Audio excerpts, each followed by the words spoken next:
เหมือนว่าตัวเองเคยได้ญะได้ทำมาก่อนเนี่ยบุญเก่าจาดก่อนเขาก็ญะมาแล้วเขาก็ทำมาแล้วจาดนี้เขาถึงมีจิตอย่างอี้เขาถึงมีใจมาอย่างอี้เกิดมาจาดนี้เขาก็ต้องทำความดีสร้างบุญสร้างบารมีหือการรักษาศีลเจริญภาวนาจนกว่าเขาจะหมดอายุไขในสภาวะโลกปัจจุบันเมื่อเขาละโลกไปแล้วเขาก็ยังต้องทำงานเขายังต้องปฏิบัติเพื่อไปสู่ภพหน้าเพื่อไปสู่สุคติภพภูมิที่ดีเมื่อถึงเวลาอันสมควรเขาก็ได้ปีกมาเกิดเป็นมนุษย์ได้สร้างบุญสร้างกุศลแถมจนบั้นปลายชีวิตที่สุดแห่งธรรมญาติโยมทั้งหลายเพราะว่าถ้าว่าเฮาย่ำถึงที่สุดแห่งธรรมเตื้อ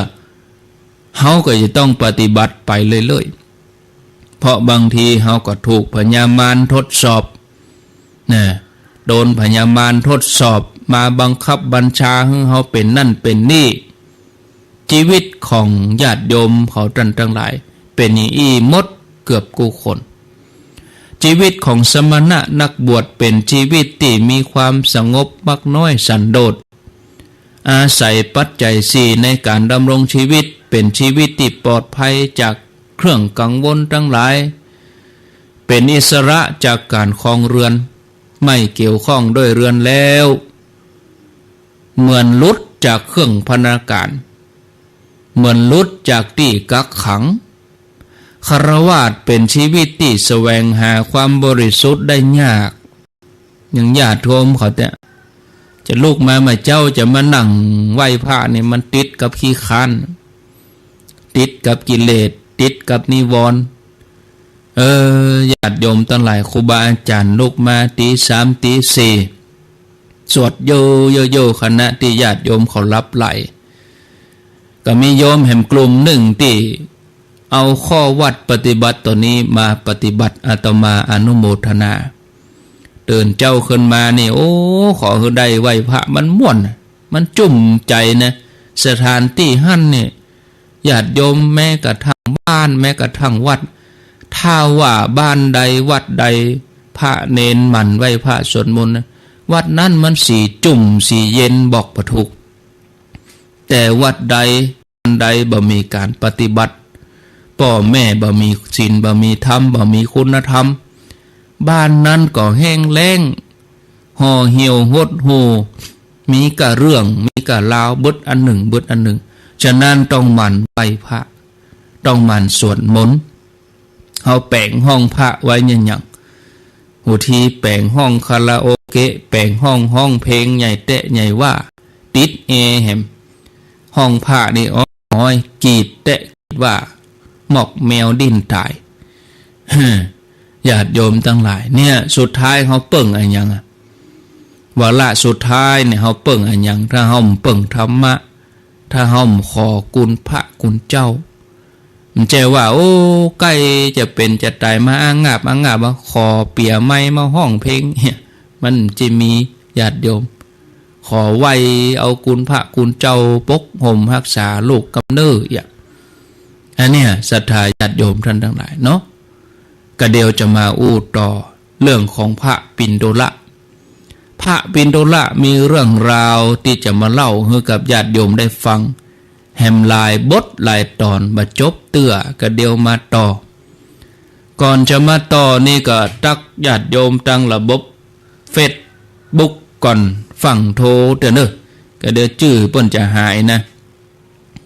ใจเย็นถ้าบอกให้โทรก็โทรถ้าบ่บอกให้โทรจะไปโทรเตื้อมันจะยุ่งเนาะก็ตักญาติโยมตั้งระบบ Facebook เพื่อชีวิตเพื่อชาวบ้านชีวิตเพื่อชาวบ้านท่านพระครูไวสาเนอแม่สรินทิพย์บุญเลิศฟังอยู่กทมชัดเจนดีอันนี้อยู่อันปุ่นอย่างนี้สันทิธาดาจันทากองคำมลสุรัตน์ชมเชยสิทธิชัยป่าเหียงกิติภาสจงเจริญอัมพรเรือนงามแม่นางอวนทาเกิด กองคำทิดวงท่านมหาคำจันทร์เครือซุยท่านมหาไปอยู่ไหนไม่ได้นี่ได้ยินข่าวว่าไปต่างประเทศท่านมหาคำจันทร์เปิ้นอยู่วัดพระธาตุดอยสะเก็ดเรียนหนังสือด้วยกันไว้สาเนอท่านมหาคำจันทร์เครือซุย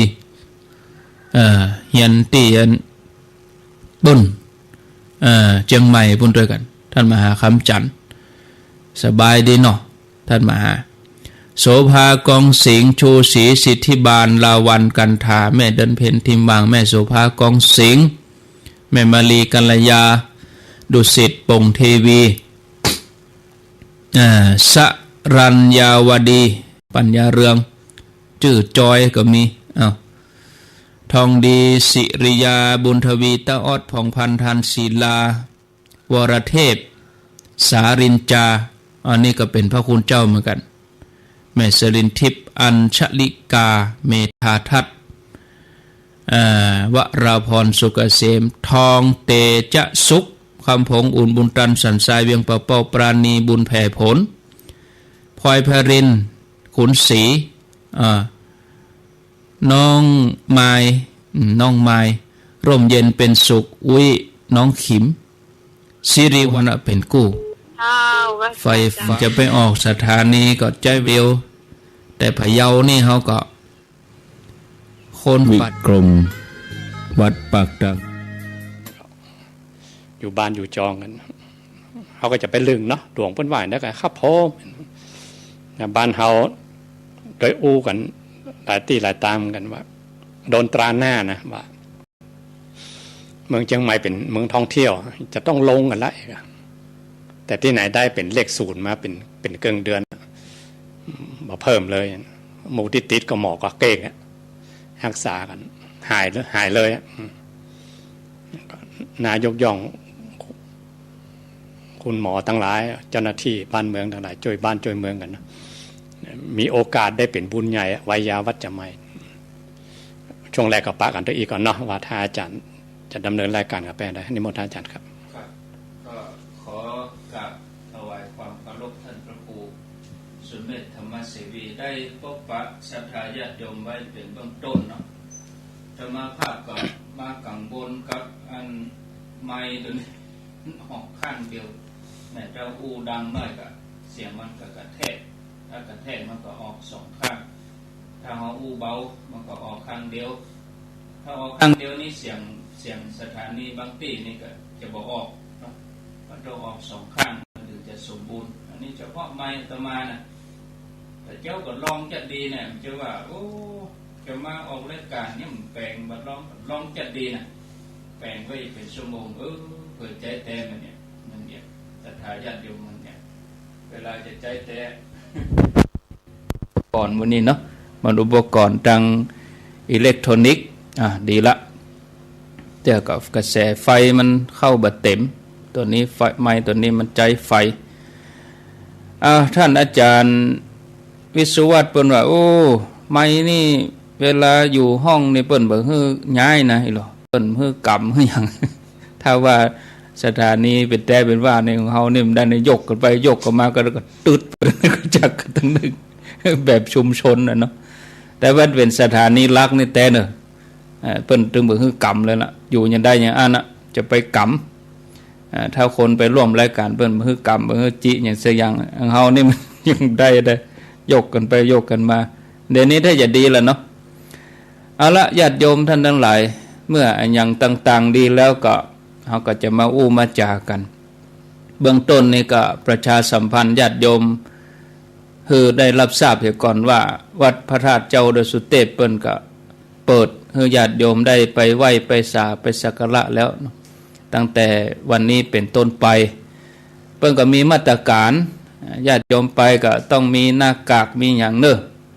แล้วก็หมั่นล้างมือเขาไปตีคนหลายเขาก็บ่ต้องไปสุ่มหันคนหลายเขาก็หลีกหนีไกลจะไปค่อนกันหันคนตัวกันเป็นหมู่เขาก็ต้องอยู่ห่างกัน2 เมตร 3 เมตรก็ว่ากันไปคะแนนจะไปอยู่กันเป็นหมู่เป็นหลายเพราะว่าแหล่งท่องเที่ยวเนาะก็มีนักท่องเที่ยวบางทีฝรั่งก็อย่างก็ตกค้างเพิ่งอาจจะไปเอวไปยัง ต่างคนก็ต่างใครได้บุญถามว่าใครได้บุญกับใครได้บุญเหมือนกันสำคัญคนเฒ่าคนแก่ที่มีโรคภัยแค่เจ็บประจำตัวที่ใครไปเต้นเขาก็ต้องระมัดระวังตัวเสือไปเป็นอะไรอย่างมาแล้วก็ละอ่อนเขาจะซ้ำนะฮันก็เนี่ยไปติดโรคมาแล้วก็จะลำบากถ้าเขาป้องกันตัวเก่าเขาแล้วก็มีปัญหาตามมาตรการของเปิ้นเนาะและย่านชุมชนคนหลายก็ใจหน้ากากถ้าจะให้ดีก็พกแอลกอฮอล์ไปตัวเนี่ยก็ทุกครั้งเปิดเป็นบอกมันล้างมืออีนะสำหรับงานแถมงานหนึ่งที่จะต่อจากงานวิสาขะนี่ก็งานเดือน8นี่ก็งานปูจาขันดอกอินทขินนี่ก็ทางวัดเจดีย์หลวงเปิ่นก็จัดเป็นการภายในเป็นอย่างนึกญาติโยมบ่ได้เปิดให้ประชาชนทั้งหลายได้ร่วมกิจกรรมเหมือนเก่าก่อนก็คือบ่มีการตั้งคนโต๊ะบ่มีการใช้ขันดอกแต่เปิ่นก็นิมนต์พระไปเจริญพุทธมนต์ทำเครื่องพลีกรรมเส้นบวงสรวงกลุ่มพันบวงสรวง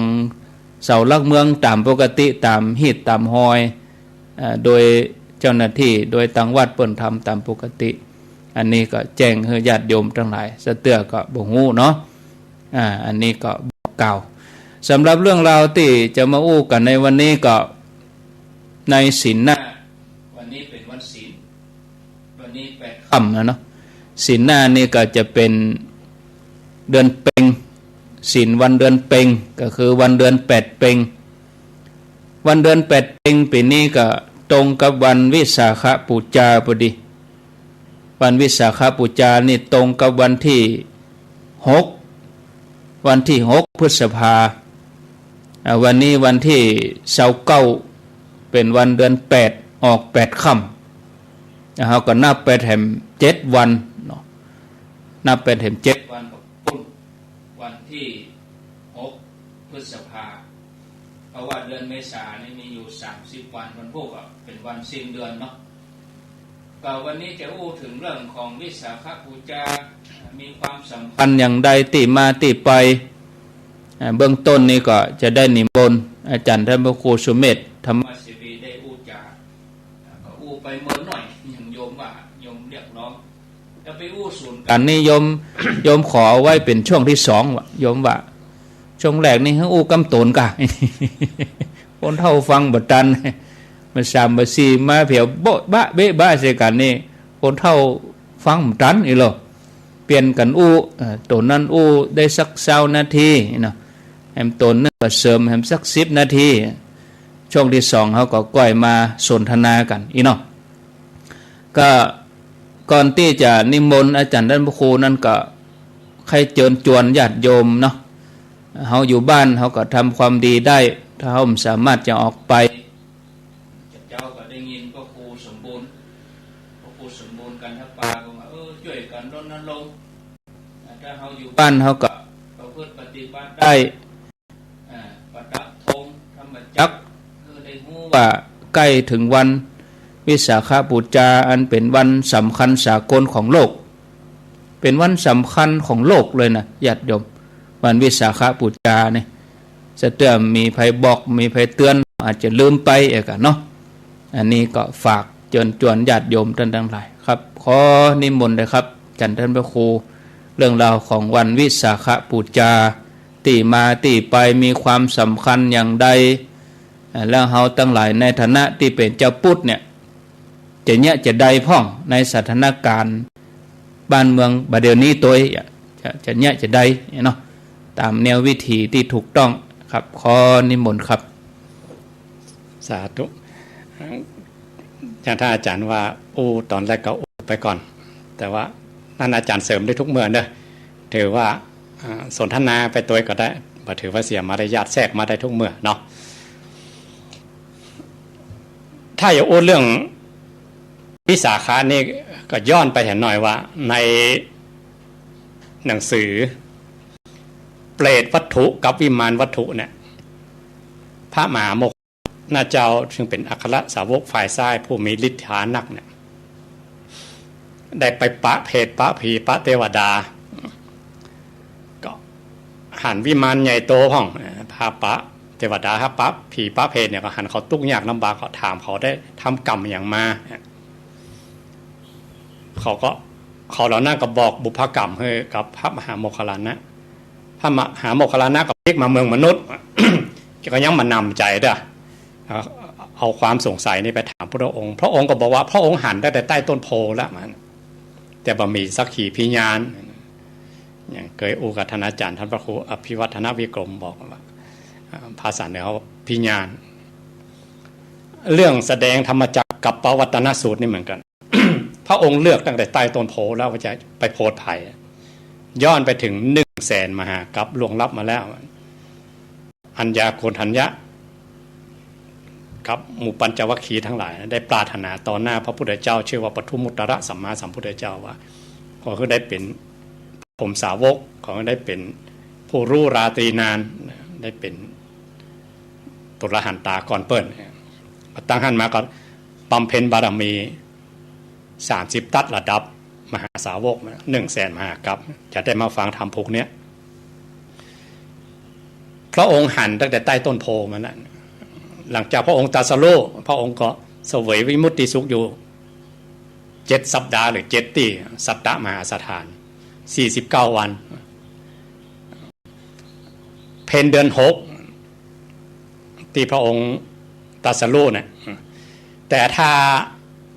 ภาษาเหนือเขาว่า4 เปงถ้าตั้งใต้เขาว่าตั้งใต้ว่า4ตั้งเหนือเขาว่า6มันเคลื่อนกันไปหรือคาบเกี่ยวกันไป2 เดือนอันนี้ตำราอย่าเป็นอย่างใดก็บอกว่าเนาะตั้งเหนือเขานับไปตั้งหน้าตั้งใต้ไป2 เดือนสุมานะต้องถามท่านอาจารย์ท่านพระครูอดุลศิรกิจวัดธาตุคำว่าเหตุใดบ้านเขาถึงนับเดือนล่าไป2 เดือนแล้วก็ตั้งใต้ไปก็บอกเหตุเนาะแต่ว่าเปิ้นนับกันอย่างนั้นนะถ้าเขาได้ฟังอย่างวันมาฆบูชาวันเพ็ญเดือน3แต่วันเขาว่าเป็น5 เปงถ้าวิสาขะบ้านเขาว่า8 เปงตั้งแต่ว่าเพ็ญเดือน6มันจะโตยกันไป2 เดือนหลังจากพระพุทธองค์เสวยวิมุตติสุขอยู่7 สัปดาห์แล้วพระองค์ก็บาใจฤทธีนะพระองค์เตียวไป300 กว่ากิโลถ้าฤทธีพระองค์ไปปุ๊บเดียวก็ถึงนะก็2 เดือนเนาะจากเพนเดือน6ไปถึง8 เดือนก็2 เดือนพระองค์อยู่ที่ใต้ต้นโพนั่นแวดไปแวดมาเนี่ย49 วันก็ใจเดินทางเวลาเดินทาง11 วันก็ไปปะปัญจวัคคีย์หมู่ปัญจวัคคีย์ทั้งหลายเขาก็นัดกันเตรียมเหมือนว่าเขาบอกต้อนรับพระองค์แล้วเนาะพระองค์ไปเสวยภัตตาหารบักเข่งยังเก่าละตอนนั้นเขาถือว่าอัฏฐกิลมัฏฐานุโยคนี่เป็นหนทางที่ปนตุกเนี่ยแต่พระองค์มาไปเตียวไปนัสกรรมเนี่ยก็เลยเตรียมเหมือนว่าถ้าพระพุทธองค์มาเขาก็ต้อนรับกันนะแต่โดยรัศมีพระพุทธองค์ก็โดยความเป็นพระพุทธเจ้านะเพราะปัญจวัคคีย์หันกันลืมกับโน้ตติเตรียมไว้ก็ตอนรับพระองค์ก็ยังบัดแสดงที่ท่านแต่ในที่ท่าน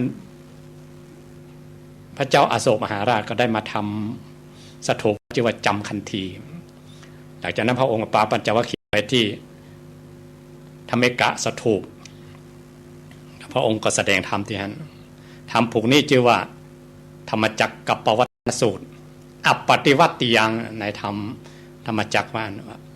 พระองค์ได้หมุนธรรมจักรไปตั้งหน้าแล้วทลายโลกวัฏสงสารแล้วมนุษย์ก็ดีพราหมณ์ก็ดีเทวดาอินพรหมมารทั้งหลายก็ดีภาษามาจะหมุนธรรมจักรของพระองค์ปิกคืนได้แล้วเนี่ย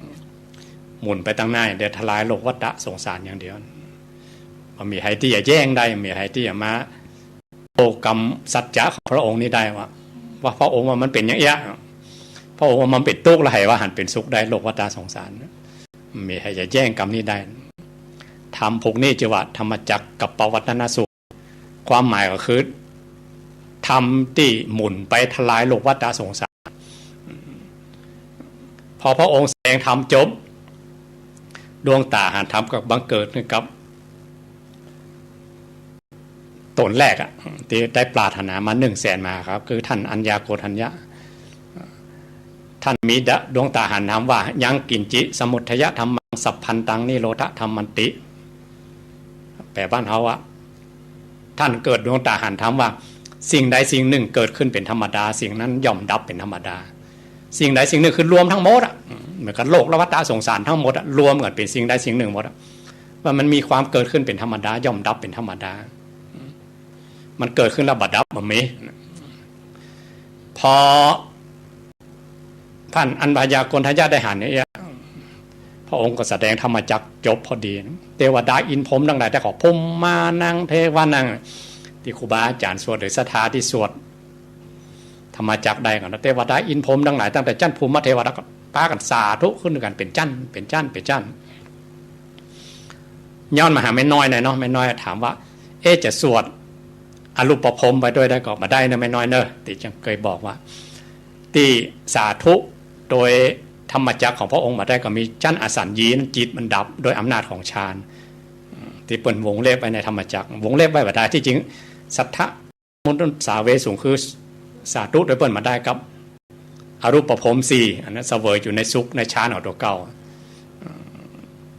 ภาษามาที่แต่หูธรรมของพระองค์ได้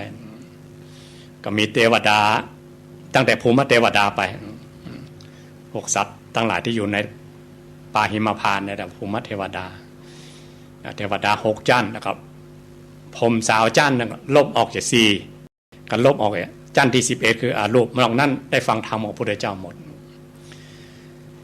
พอท่านพระอัญญาโกณฑัญญะได้รู้แจ้งเห็นจริงในธรรมของพระองค์ว่าจังกินจิสมุทัยธรรมังสัพพันธังนิโรธธรรมันติว่าสิ่งใดสิ่งหนึ่งเกิดขึ้นเป็นธรรมดาเนี่ยพระองค์ก็เป็นพุทธอุทาน2 กรรมพวกเขาทั้งหลายเท่าไปเปิดคัมภีร์หนึ่งจะบอกคัมภีร์พุทธอุทานเป็นพุทธอุทานของพระองค์เองว่าเวลาพระองค์อยู่ที่เงียบของพระองค์เองหรือว่าพระองค์ได้แสดงธรรมแล้วพระองค์จะคำเนี้ยขึ้นมาเป็นพุทธอุทานมันต้องมีไผ่ถามมันต้องมีไผ่บอกพระองค์ขึ้นมาเพื่อจะโพธิสัตว์โตโลกทั้งหลายนะพระองค์จะกรรมเดียวหมดแต่ว่าในท้ายธรรมจักรเนี่ยพระองค์ขึ้นถึง2 กรรมว่าอัญญาสิวัตโพโกฏัญโยอัญญาสิวัตโพโกฏัญโย มีครูบาอาจารย์เป็นได้รจนาว่าเหตุใดพระองค์ถึงพุทธอุทานขึ้นถึง2 กรรมซ้ำกันถ้าตามภาษาบ้านเขาพระองค์ดีใจเกินเนี่ยเนาะ แต่ว่าพระองค์หมดกิเลสแล้วมามีแล้ววาสนาอย่างต่างๆพระองค์ละกิเลสอย่างหมดแต่เป็นความปลื้มในธรรมของพระองค์แล้วกันเนาะพระองค์บ่มบารมีมาเอาชีวิตเขาแหลกมานะพระองค์จะไปด้วยตัวเก่าไปเมื่อนะไปตั้งแต่ที่พระองค์ได้รับพุทธบัญญัติครั้งแรกนะตอนที่อนิยตะโพธิจัตจะขาดตอนที่เจอพระพุทธเจ้าชื่อทีปังกละสัมมาสัมพุทธเจ้าแล้วจะขาดกันตอนนั้นแหละแต่พระองค์มาเอาสักคำแต่ก่อนนั่นมาอีกเป็นพุทธดำริอยู่ในใจทั้ง7 อสงไขยแล้วมาพุทธวาจาอีก9 อสงไขยมาถึงพุทธบัญญัติอีก4 อสงไขยปลายแสนมหากัปเนี่ยยาวนานถึงปานเนี่ยก็เพื่อจะไม่ได้ยินคำเนี่ยคำว่าเมื่อสุมาดันเหมือนกับตัวเก่าไปแล้วมีคนหู้ตัวว่าพระองค์ได้บ่มบารมีมาเพื่อกรรมนี่แหละเพื่อเป็นพระพุทธเจ้าโดยสมบูรณ์ก็กรรมนี่แหละว่าธรรมจักรเรามีคนหู้แจ้งเห็นจริงโดยพระองค์ไปได้หู้ธรรมของพระองค์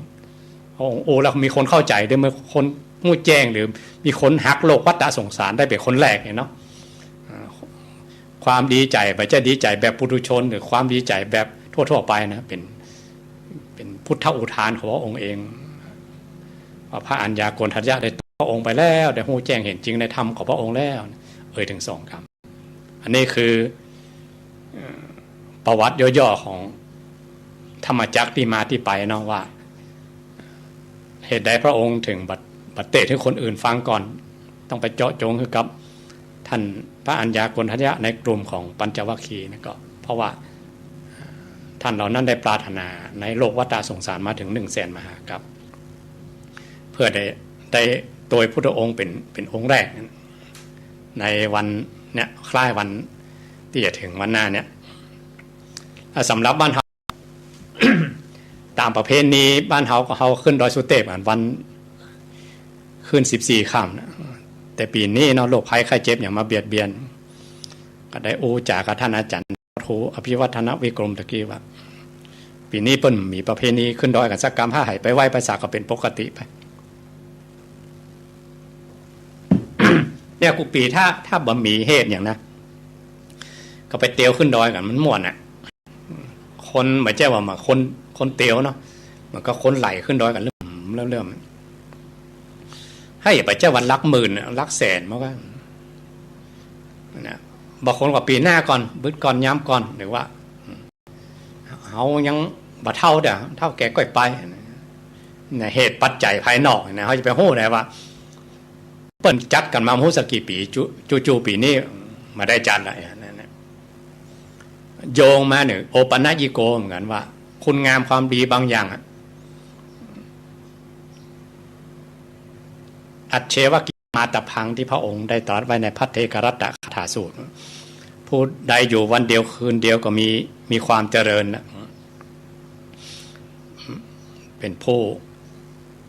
เจริญแม้แต่มีอายุเพียงวันเดียวคือความดีเป็นสิ่งที่ทำวันนี้ภายหัวว่าเขาจะได้หันวัดโพกก่อนเนี่ยความดีเป็นสิ่งที่ทำวันนี้เนี่ยให้ไปนึกว่าอย่างประเพณีขึ้นดอยสุเทพเปิ้นต้องจัดกันกุ๊กปีหน้าค่อยไปน่ะปีนี้เปิ้นบัดจัดสักกรรมแล้วก็ให้เลื่อนไปปีหน้าบางทีเอาปีหน้าไปแข่งขาให้รู้ไปกำลังให้อ่อนไปมันเหมือนแน่บางทีโรคภัยไข้เจ็บมันเบียดเบียนเยอะแยะฮะมันเหมือนแน่นะเนาะอันนั้นถ้าเรามีโอกาสเนาะคุณงามความดีในที่เขาจะย้ำบัดทำเมื่อเกิดถึงมีกับตัวเก่าอ่ะทำเมื่อเกิดถึงมีขึ้นมาหรือคุณงามความดีอันใดที่เขาเคยทำมาแล้วก็ทำให้ยิ่งขึ้นไปเนี่ยฮะศีลหน้าเนี่ยวันคล้ายวันวิสาเป็นวันวิสาขะเนาะคล้ายวันที่พระองค์แสดงธรรมจักรกับปวัตตนสูตรถ้าคนไหนโอกาสดีนะมีเวลาให้กับตัวเก่าเห็นหน่อยลองท่องธรรมจักรก็ได้หรือถ้าท่องมาได้เปิดหนังสือก็ได้ท่องบูชาสวดบูชาพระองค์มันตรงกับเหตุการณ์ตรงกับกาลเวลาเนาะได้สวดธรรมจักรตรงกับที่พระองค์ได้แสดงเมื่อพระองค์ได้ตรัสรู้ใหม่ๆภาษาแรกเลยค่ะภาษาแรกพระองค์จำภาษาที่ปาอิสิปัตตนะมฤคทายวันนี่พอดีเป็นหน้าพศได้หน้าพศ1แต่พระองค์ปรินิพพานเมื่ออายุ80เนาะอันนั้นวันที่พระองค์แสดงธรรมจักรวันนี้มีอายุประมาณเท่าใดก็2563เนาะบวกกับเห็นพระองค์จำภาษาแรกก็45ภาษาก็2,600 ปีแล้วเนาะ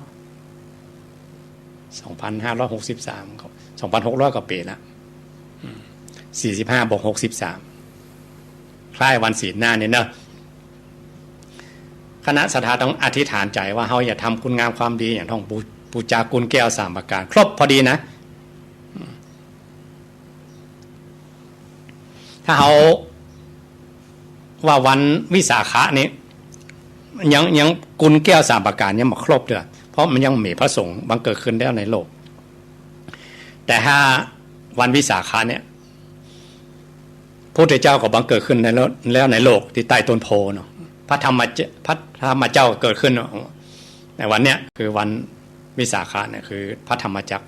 พระสงฆ์เจ้าก็บังเกิดขึ้นในโลกคือท่านพระอัญญาโกณทัญญะเป็นปฐมสาวก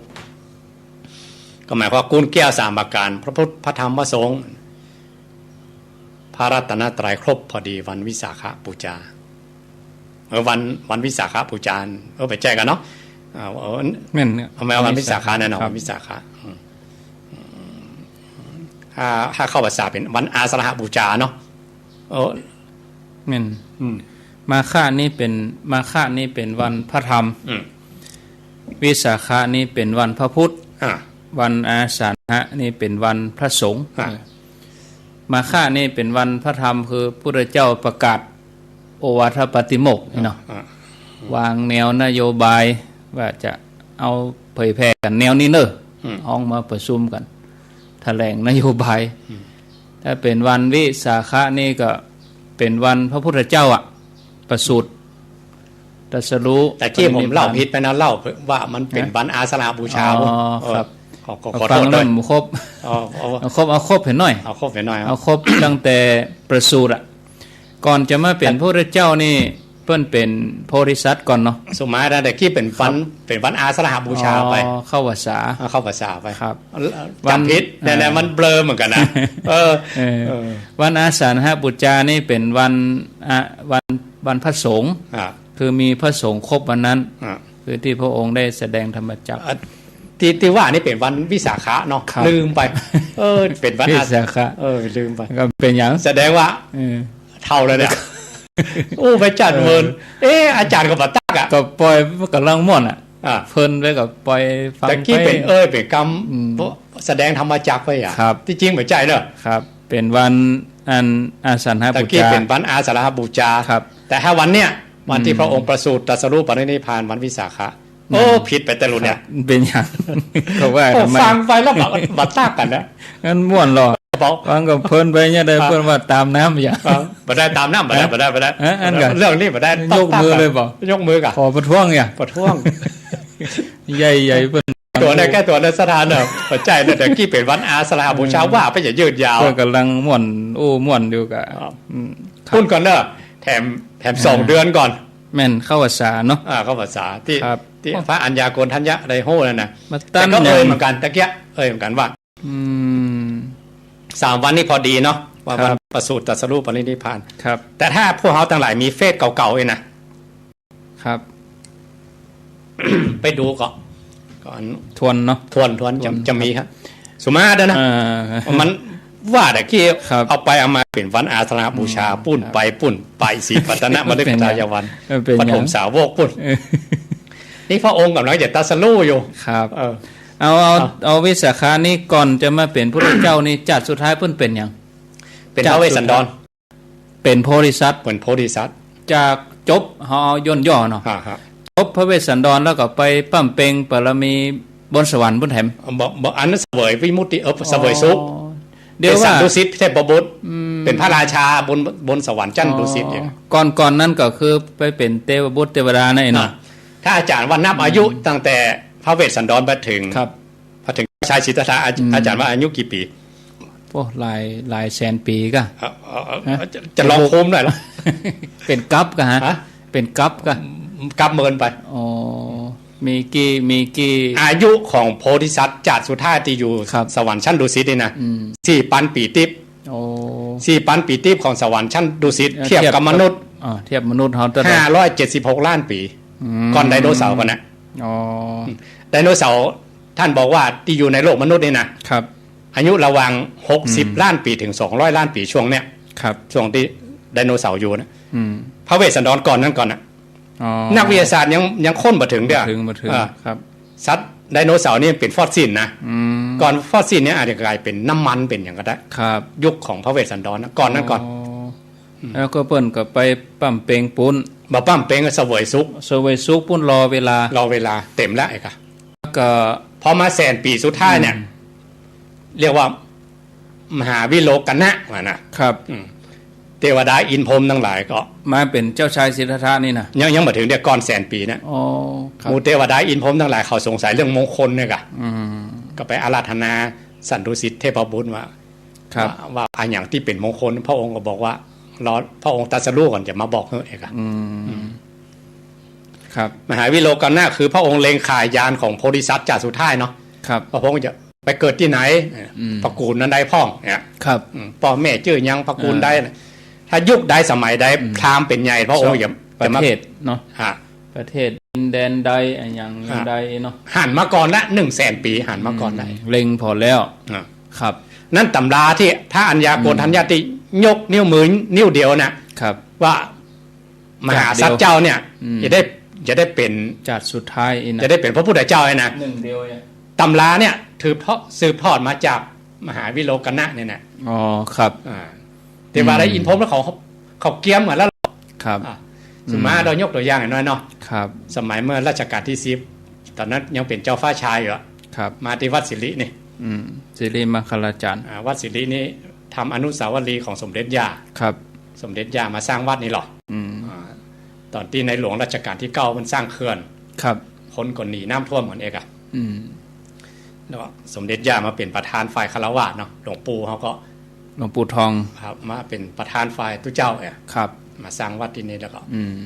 ตอนหลังมาก็ศรัทธาทั้งหลายทั้งบ้านตำบลเปิ้นทำอนุสาวรีย์สมเด็จย่าว่าได้มาที่เนี่ย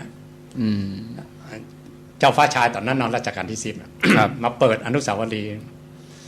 มุเตวัดโมไม่ใช่เตวัดทหารมาเคลียร์กันเป็นเดือนๆนะตอนนั้นตุปีน้อยเป็นตุหลวงเนาะเปิ้นมาเคลียร์พื้นที่มาพอสภาพบ่คือได้และเครื่องยุคนระบาดของพระเจ้าอยู่หัวเปิ้นเนาะครับ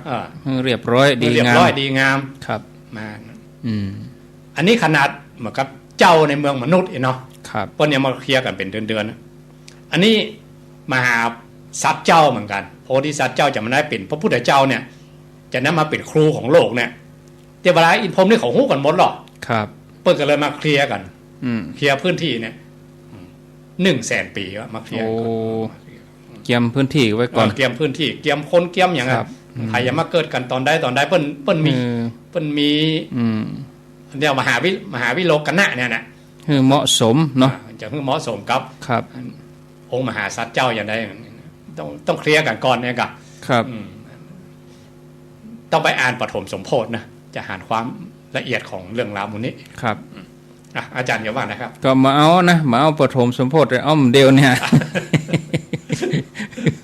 จะเอาปฐมสมโพธิก็เอาชั่วโมงเนี่ยนี่ชั่วโมงเนี่ยทีนี้เปิ้นก็ไปเสวยสุขเสวยอันบนสวรรค์เสร็จแล้วก็เมื่อเหมาะสม576 ล้านปี4 ปันปีติ๊บของชั้นดุสิตเต็มอายุไขเลยครับเมื่อเหมาะสมแล้วก็มาเป็นวรรณกษัตริย์เพราะว่าเมืองมนุษย์เนี่ยจะมีวรรณะที่สูงในยุคนั้นเองนะครับถ้ายุคใดที่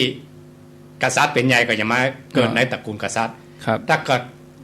ยุคใดที่พราหมณ์เป็นใหญ่ก็จะมาเกิดในตระกูลพราหมณ์สองวรรณะนี้เท่านั้นอ๋อครับถ้ายุคนั้นก็กษัตริย์เป็นใหญ่ก็มาปฏิสนในพระคันของพระนางสิริมหามายาพระนางสิริมหายาในเปิ้นถือศีลก่อนหรอกครับเอาก็เริ่มต้นตอนนี้เลยครับอันนี้เอาเริ่มต้นที่เจ้าชายสิทธัตถะมาปฏิสนนี้ก่อนนั้นก็คือพระนางสิริมหามายาเปิ้นก็ฝันเนาะเปิ้นก็ก่อนจะฝันนี่เปิ้นต้องทำเปิ้นปฏิบัติธรรมตัวก็อธิษฐานรักษาศีลอุโบสถนะกะทุกวันเดินดับ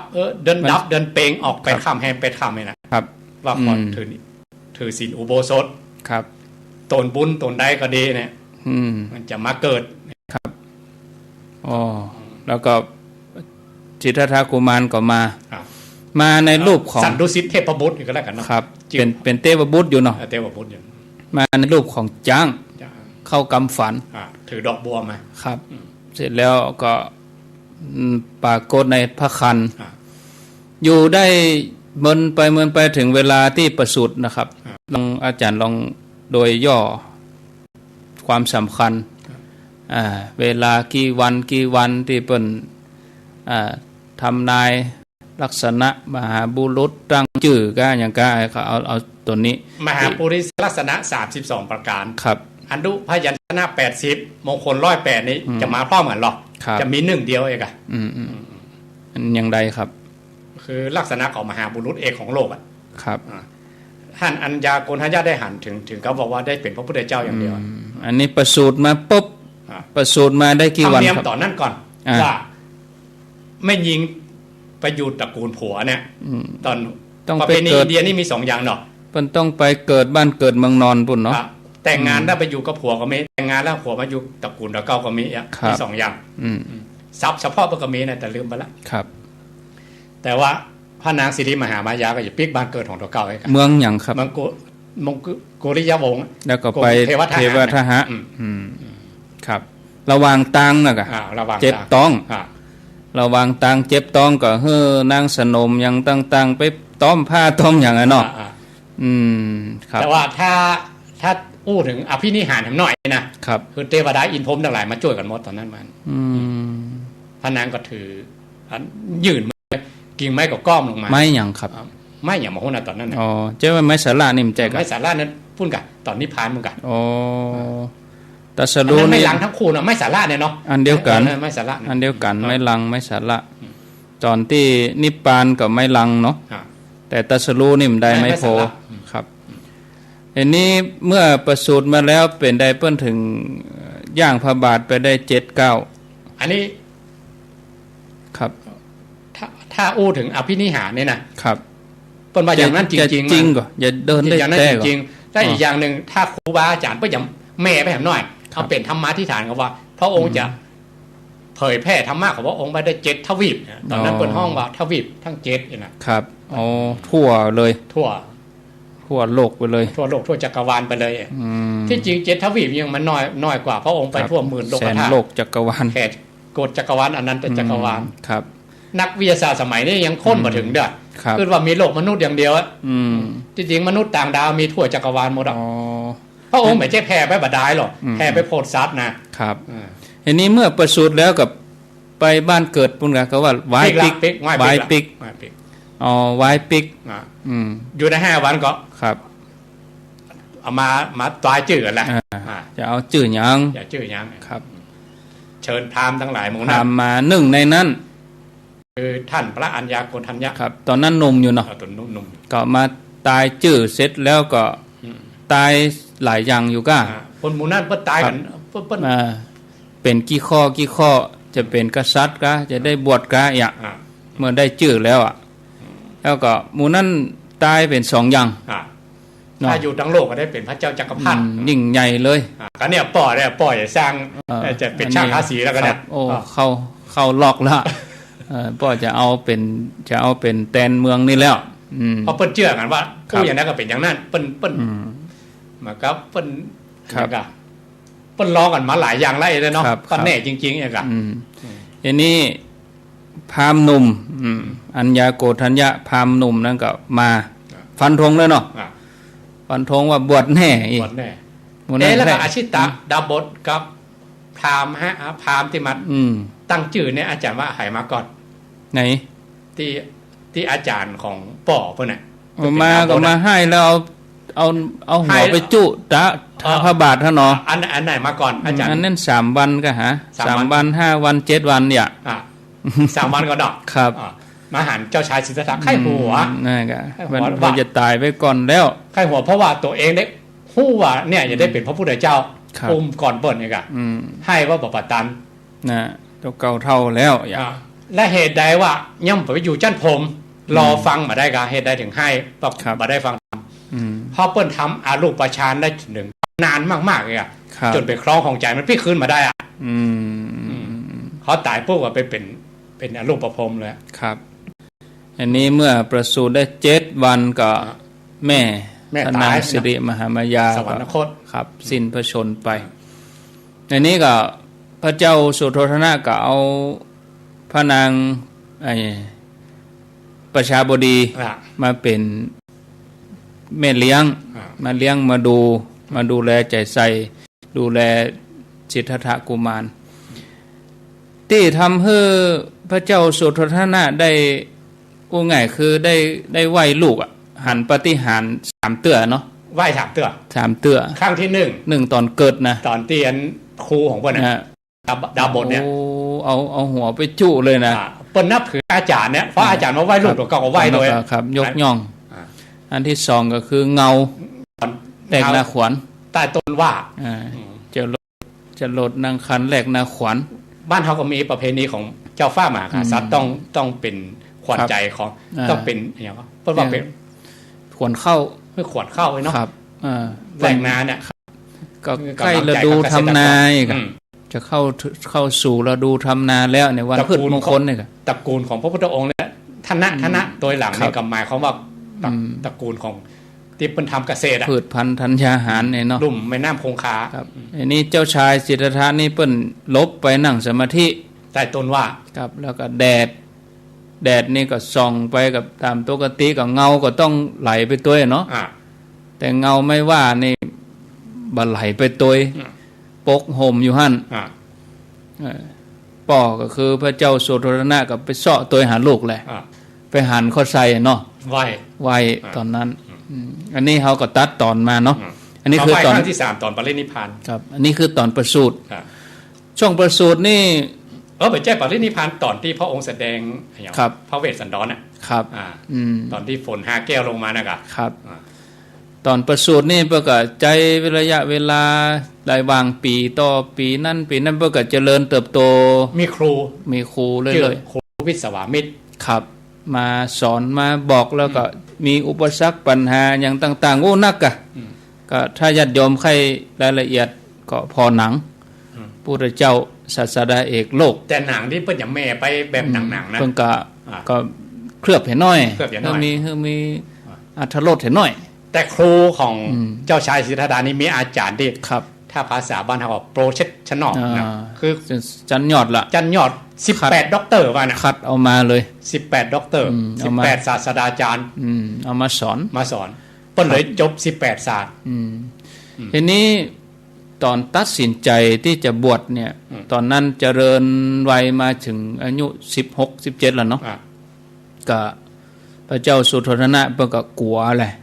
กลัวเจ้าชายจะออกบวชก็เลยยับแต่งงานเนี่ย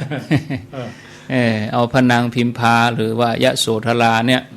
มาแต่งงานก็คือเคลียร์พื้นที่อย่างอาจารย์พระครูว่าไล่เก็บคนเฒ่าไล่เก็บคนไข้อย่างเดียวเนี่ยกะมีประสาท3ฤดูเอาไปกักตัวมดเนาะคนเฒ่าคนเมื่อยคนไข้มือออกมาเพ่นพ่านสมมติเราไปเจ้าว่าอินโดมาเจ้าว่าดูถูกฝรั่งเนาะฝรั่งบางเมืองลงข่าวนะครับคนเฒ่าป่วยนี่เพิ่นมารักษาเพราะมันเต็มหมดแล้วเบาไว้ละตายก็ตายไปเลยโอ้เอาเพราะว่าเอายาไปกินที่บ้านมาน่ะบ้านอื่นนะเมืองนอกพุ่นนะจะบ้านเฮานะบ้านเฮานี่โอ้เอาปล่อยกันนะ5,000ก็ได้เบี้ยยังชีพก็ได้ยาอย่างเพิ่นเอามาฮื้อถึงบ้านเนาะแจกกันเพิ่นรักษาก็ละอ่อนไว้กลางหนุ่มๆได้มีภูมิต้านทานคนเฒ่าบอกว่าบ่ไหวก็ปล่อยไปเลยเพราะบ่เจ้าว่าเพิ่นบ่นี่บ่เจ้าว่าบ่มีนะที่อยู่ก็มันเต็มมาจังได๋เตียงก็บ่มีโอ้บุญคนเฒ่าบุญที่เฮาเกิดเมืองไทยนั่นก็นั่นน่ะกันนี้คือจำไว้จะไปเมืองนอกก็เจ็บไข้ได้ป่วยนั่นน่ะก็เดี๋ยวนี้ให้มาเนี่ยเนาะให้มาเมืองไทยเนี่ยเดี๋ยวนี้ยิ่งมาหันข่าวเมืองไทยคนป่วยลดลงอย่างกินก็ได้กินเนี่ยถ้าอยากกักโรงแรมชั้น1ก็แหละก็นั่นฝรั่งนี่เอาไว้แป่งต้อมอยู่เนาะขังรวมเมืองไทยนี่ดีที่สุดไปบ้าฝรั่งเนี่ยพอเดียวเนี่ยตอนวิกฤตเนี่ยมันเอาไปแจ้มาตัวคูณมันหนักครับมันเอาแบบแป้แต่ก็ประชากรนักตัวป่วยกันเป็นแสนๆอย่างไรถ้าว่าติด2คนก็ไป4จาก4ก็ไป8เพราะเขาบ่ใช่ฟังกรรมเหมือนคนไทยเฮาหรอกก็เปิ้นกักก็ยังประท้วงอยู่ประท้วงก็เดือดร้อนคือเปิ้นบ่ต้องกักบริเวณประชาธิปไตยอิสระเสรีพูดเรื่องไปสู่เดือดร้อนไปไหนน่ะพูดถึงเก็บคนนี่ก็พระเจ้าสุโธทนะก็กลัวเจ้าชายจะไปปะไปหันก็เลยบ่ต้องเอานอกวังแล้วก็แปลงที่อยู่ฮื้อได้กินได้อยู่เต็มที่เนาะทีนี้เป็นใดอันหยังไปโดนใจให้เพิ่นถึงออกลองล้มแรงไปกะจนนายสันนะไปเฮาไปเอี่ยวแบบที่เพิ่นมาสร้างภาพเนาะโพธิสัตว์เจ้าเพิ่นเป็นคนที่เพิ่นบ้านเฮาเพิ่นเป็นคนที่มีปัญญาครับเพิ่นฮู้ว่าไปแบบนี้มันไม่ใช่มันเปลือกมันบ่ได้มันเคลือบไว้จะไปไหนบ่ได้บอกว่าฟังไปเตื้อจะไปเคลียร์ก่อนเนี่ยไปแปลงไปหยังก่อนไปก็หันก็เป็นช่างทาสีหมดอะมันเป็นก็สิ่งที่เคลือบหมดอะเพียวหมดแล้วเพิ่นอยากจะไปแบบหันแบบชีวิตจริงๆอ่ะไปตัวไผไปตัวนายฉันนานะครับกับม้ากันทกะม้ากันทกะนี่ไปใช่เตื้อม้านั้นออกบวชเลยออกบวชตอนนี้เพราะว่าพระองค์นี่มีเซียวอยู่2คนนะอยู่ในบ้านนี่เป็นคนฮู้ใจเนาะเซียวอันนี้เซียวคนใจสหชาติอันนี้เซียวคนใจแล้วก็เซียวคนเดียวเป็นลูกอมาตย์คือการลุทายีอมาตย์นี่เป็นมี2คนเนาะครับเพิ่นเล่นด้วยกันอ่ะ3คนนี้เพิ่นเล่นกันตั้งแต่เราอ่อนมาครับนี่ก็ตัวเซียวไปละเซียวของเจ้าชายสิทธัตถะอันนี้แต่ฐานะต่างกันเด้อ คนหนึงเป็นคนใจคนหนึงเป็นลูกอามาตย์นะครับ ไปปุ๊บไปหันใส่หยังพ่องครับ แต่ว่าแก่เจ็บตายนะครับ อันนี้เปิ้นห้อ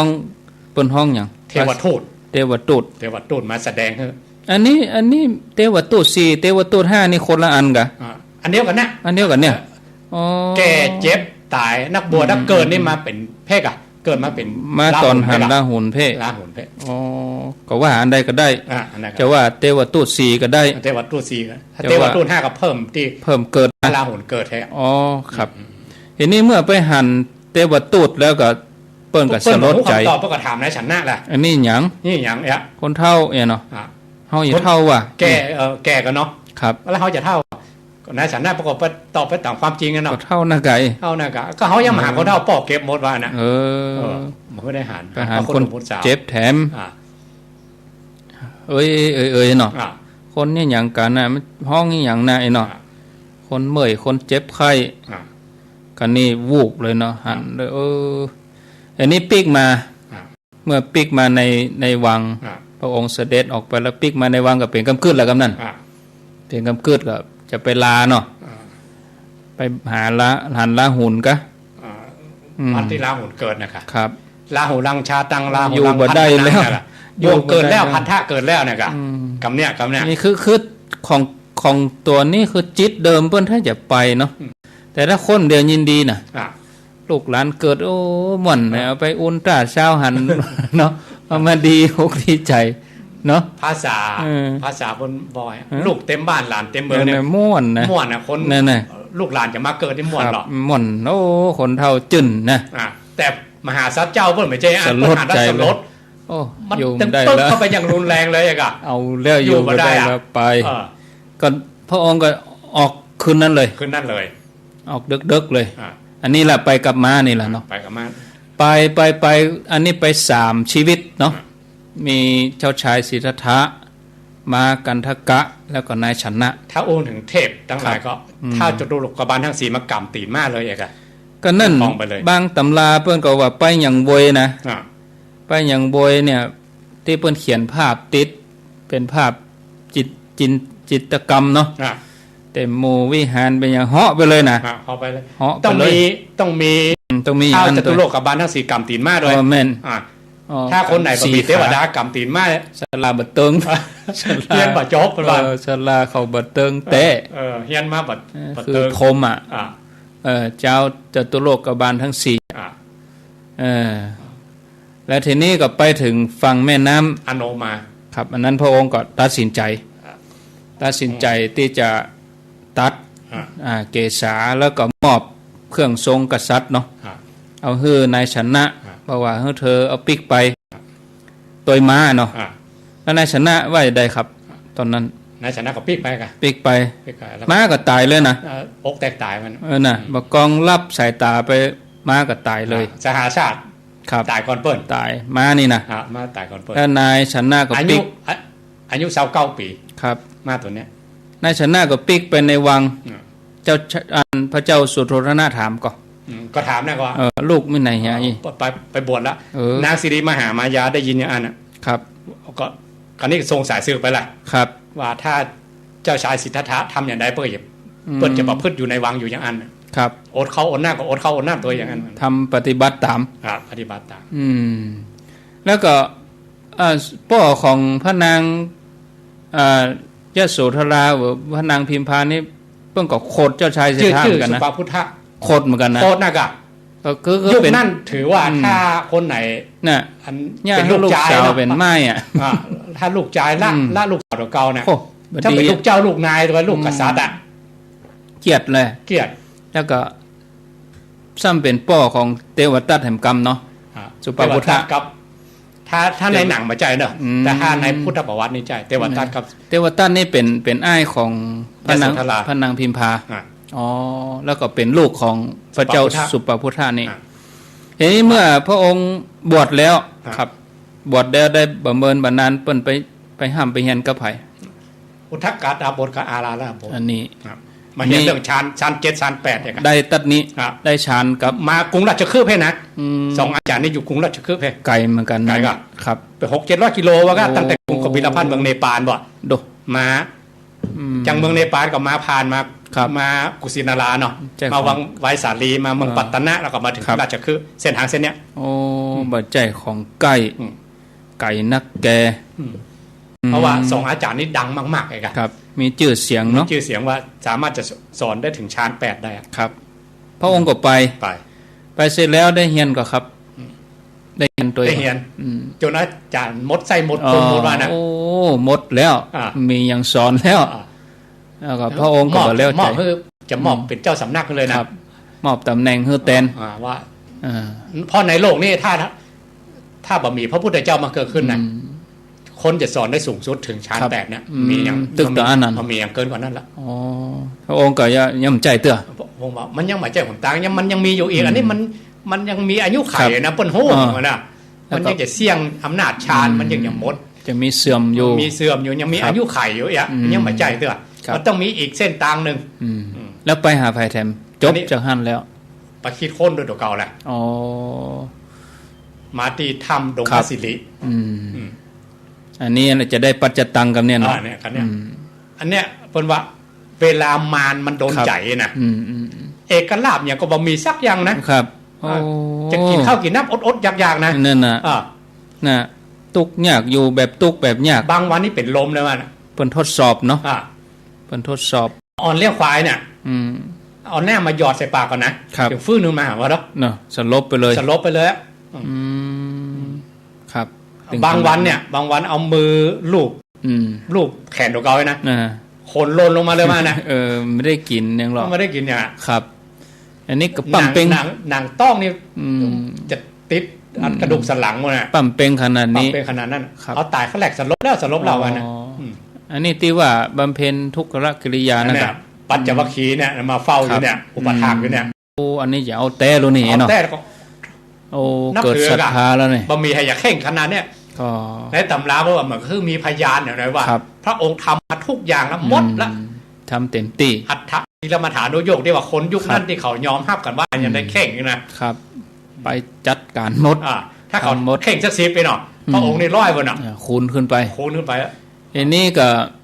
เทวดาเนาะมาดีดพิน อ่ะ มาดีดพินนี่ก็เตือนเสร็จแหละ อ่ะ ตึงยานตึงเข่ง อ่ะ สายกลางก็นั่นหู้เนาะ โอ้โห ปีกมากินข้าว กิ กิ น น น้ำ ยัง เนี่ย ปัญจวัคคีย์หันเข้าใส่โอ้ โอ้ เอาบัดเตะ เอาแบบเต้ เอาบัดเตะ ดีเลย ปื้อหมูเฮา ปึ๊บ เอา ไป บัด ปุ่นอ่ะ เตะเปียไก่ว่ะเปีย ไป ไก่ สิปัตตนามฤคทายวัน300 กว่ากิโล ไก่จาก เมือง ตี ปา นั่ ราน สีบอก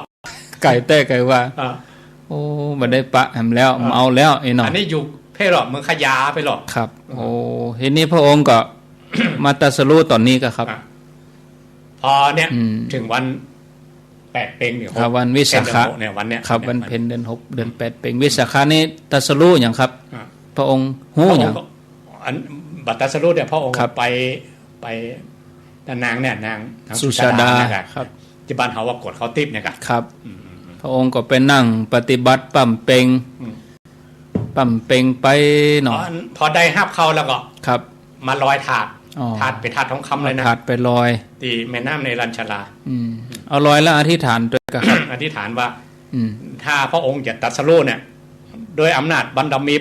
ทุกอย่างนะรวบรวมมาหมดว่าคือถาดนี้ลอยขึ้นเหนือ ครับ ก็ถาดก็ลอยขึ้นเหนือจริงๆก็ อืม ในตำราต้องบอกว่าเป็นถาดทองคำไปหยอดใส่หัวพญานาคลูกบ่ ปุ๊กสะดุ้ง ก็ ตื่ ล น งโกงขึ้นมาแล้วพญานาคก็ในพระรกัปนี้มี5 พระองค์เนาะ ครับ ถาดหยอดใส่หัวถาดนี้หยอดใส่หัว3 ใบแล้วนะครับ ก็ลงโกงพระเจ้ามาเกิดขึ้นแล้วในโลกกันเนี่ยพระกักกุสันโธเกิดขึ้นก่อนหรอ อืม โกนาคมโนกัสสโปเนี่ย ครับ พอพระองค์จืดสมณะโคดมไหมเนาะหยอดใส่หัวก็ลงโกงกันก็แต่ว่าเนี่ยมีองค์แล้วประเดียวมาองค์แล้วกันเนี่ย สีโวยเหมือนเนาะ ความลับของคนพอหลงขนาดไหนอะ ที่จริงเมินน่ะเนาะ โอ้เมินกะ ครับ เมินปิดพุทธันดรนะเมิน อืม ก็หลังจากนั้นก็ได้ญาคาจากโสธิยพราหมณ์ เนี่ยขานี่8 กรัมเนี่ยก็ 8 กรัมถ้าบ้านเฮาอะ อืม เป็นญาคานะครับ แต่ตังอินเดียเพิ่นเป็น เพื่อ ให ให้ ญ่ ญากุสะมานะ พุทธะ ญากุสะ อืมแล้วพระองค์ก็เอามาห้องนั่งก็ครับ ถามหลวงพ่อสุเทพเนาะกับหลวงพ่อจรันเปิ้นเป็นด็อกเตอร์ ครับ เปิ้นอยู่อินเดียนี่30-40 ปีแล้วนะ อืม เพราะว่าญาติอินเดียนี่มีญาณนั่นน่ะ ครับ ม มันจะไปสืบมาจากไหนกันมานะครับกูซะกับกูซะนะกูซะกุโสอันเดียวกันนะเป็นญากูซะญากุสะก็คือญากุสะนั่นเนาะญากูซะนั่นนะไม่ใช่เป็นญาคาไม่ใช่ญาคาครับแล้วพระองค์ก็หันไปทิศต่างๆนั่งใต้ต้นแล้วก็ใครก็เอาญาคามาให้แล้วพระองค์มอบอันอย่างให้เป็นสิ่งตอบแทนมีกะโสติยพามเปิ้นเกี่ยวญาสมัยนั่นเปิ้นว่าเอามามุงบ้านมุงจองหรือเอามาแปลงฝาอย่างก็ได้นะครับมันถ้าเอาไปนี่อย่าหันไปกอมันเขากำแล้วนวลๆเลยนะมันมีคมเหมือนกันเนาะนวลๆกำมันมีคมเอามันสามารถจะมุงบ้านมุงจองมุงได้พอมาปูนั่งแล้วอยู่ในบทของที่เขาสวดปฏิโมกข์กันนะเขาฟังปฏิโมกข์ไม่ใช่สวดเนาะครับภาสิตาบทนั้นจะมีก็ว่ากุโสยทะทุกขหิโตเนี่ยหัตถเมวะนุกันตติเนี่ยพรหมจรรย์นี่ถ้าประพฤติดีก็อย่าไปสวรรค์ไปนิพพานได้ถ้าประพฤติบดีมันก็ญาคาบาดมือเนี่ยกับคำว่ากุโสตัวเนี้ยกุศะกุโสนี่มีสองตีมีตีโสติยพามมาหองคือพระองค์นั่งอยู่8 กำมือครับที่เขาสวดกันหลังจากที่เขาฟังพระปฏิโมกข์แล้วครับอันนี้ก็พระองค์ก็ตรัสรู้ครับตรัสรู้เนี่ยบางคนอย่างแม่ไปสปะสเปดว่าพระองค์ตรัสรู้อย่างพระองค์ตรัสรู้วิชา3นะวิชา3ใช่อริยสัจ4ไม่ใช่วิชา3สำหรับของพระองค์นะเฉพาะของพระองค์ยามแรกพระองค์ตรัสรู้ปุเพนิวาสานุสติญาณแล้วลึกแต่ว่ามันมีอันก็อยู่เมืองฝางเปิ้นถามป้าบุญศรีก็ฮะป้าบุญศรีเมืองฝางถามว่าวิชาเนี่ยวิชา3นี่อันอย่างจับพอดีอันแรกคืออย่างก็ครับบุพเพนิวาสานุสติญาณญาณที่ระลึกย้อนไปหัวเก่าว่าตัวเก่าได้บำเพ็ญอย่างมาพ่องเนี่ยเกิดแก่เจ็บตายอย่างมาในอดีตชาติเนี่ยคนธรรมดาเนี่ยบ่ถึงนะครับบางคนจำชาติได้ระลึกได้ชาติได้ภาษาวกทั้งหลายก็ระลึกได้ตามบารมีของตัวเองที่บำเพ็ญมาครับบางคนก็ระลึกได้แต่แสนมหากัปอย่างมหาสาวกก็ระลึกได้ถึง1 อสงไขยกับแสนมหากัปครับแต่นางยโสธราพิมพานี่ระลึกได้จนนับมาได้มันมาอภิญญาใหญ่มันนะผู้มีอภิญญาใหญ่ระลึกชาติผลหลังได้นับมาได้ประมาณมาได้พระองค์ระลึกชาติตัวเองเหมือนกันนับมาได้ประมาณมาได้ครับยามแรกพอยามแรกเราจะที่เขาสวดอย่างก็สวดธรรมนิยามไหมยะถาเวบทแรกพอพระองค์มีญาณอย่างรู้ในอดีตเก่าจบพระองค์ก็เอ่ยยะตาหาเวบทแรกครับหลังจากนั้นพระองค์ก็ระลึกชาติของคนอื่นกรรมเวรของคนอื่นคนไหนทำกรรมทำเวรไม่ได้หน้าอดีตชาติหันโมดเอกอะหันในยามที่2เนี่ยเรียกว่ามัชชิมยามเนาะจุตูปปาตยานระลึกชาติของคนอื่นได้หมดหันจากเกิดหันบุญหันบารมีหันกรรมหันเวรหมดเกิดจากอย่างไม่เนาะบุพกรรมเป็นอย่างไม่เนาะทุกตัวเลยสัตว์ที่เวียนว่ายแต่เกิดในโลกวัฏสงสารเข้าในข่ายของพระองค์หมดครับจนจบมัชชิมยามจนยามสุดท้ายอาสวัคยายานของบังเกิดครับคำว่าวิชา3ของสาวกของพระองค์นี้ต่างกันครับต่างกันของสาวกก็เทียบกับมันกระต่ายลอยน้ำแต่ว่ายข้ามพ้นเหมือนกันสาวกแหมย่างสาวกแหมย่างพุทธเจ้ากับแหมย่างเพราะนั้นมันต้องแม่ไปไก่เนอะได้ตำราเพิ่นมีว่าพระองค์ตรัสรู้วิชา3เนี่ยนะครับแล้วอริยสัจสี่นี่เราคือเป็นมันอยู่ในหั่นมีในฮะอยู่ในอาสวัคยายานอยู่ในหั่นสอนหั่นจันสอนหั่นจันแล้วบางคนก็บอกว่าเป็นปฏิจจสมุปบาทที่ก็ได้อันนั้นก็เพราะถ้ารายละเอียดจริงๆพระองค์ไปสัปดาห์ที่4ปุ๊บขยายออกไปในสัตตมหาสถานสัปดาห์ที่4ปุ๊บรัศมีพระองค์ถึงเกิดเนี่ยครับฉับพลันนรังสีนี่นะนั่นถ้าคนไหนวาดในฝาผนังก็ดีมีรัศมีเกิดใต้ต้นโพยนะใจเตี้ยสลากับประจบต้องมีต้องมีรัศมีเป่งปังเตี้ยบางคนไปใส่รัศมีพระองค์แต่ห้าเข้าบาทนางสุชาดาไปแล้วก็ตั้งแต่เป็นทารกแล้วเหรอตั้งเป็นกุมารแล้วเหรอต้องเป็นรัศมีออกตอนนั้นแล้วมันเลยครูไปก็ฉับพลันนรังสีนี่ต้องไปปุ่น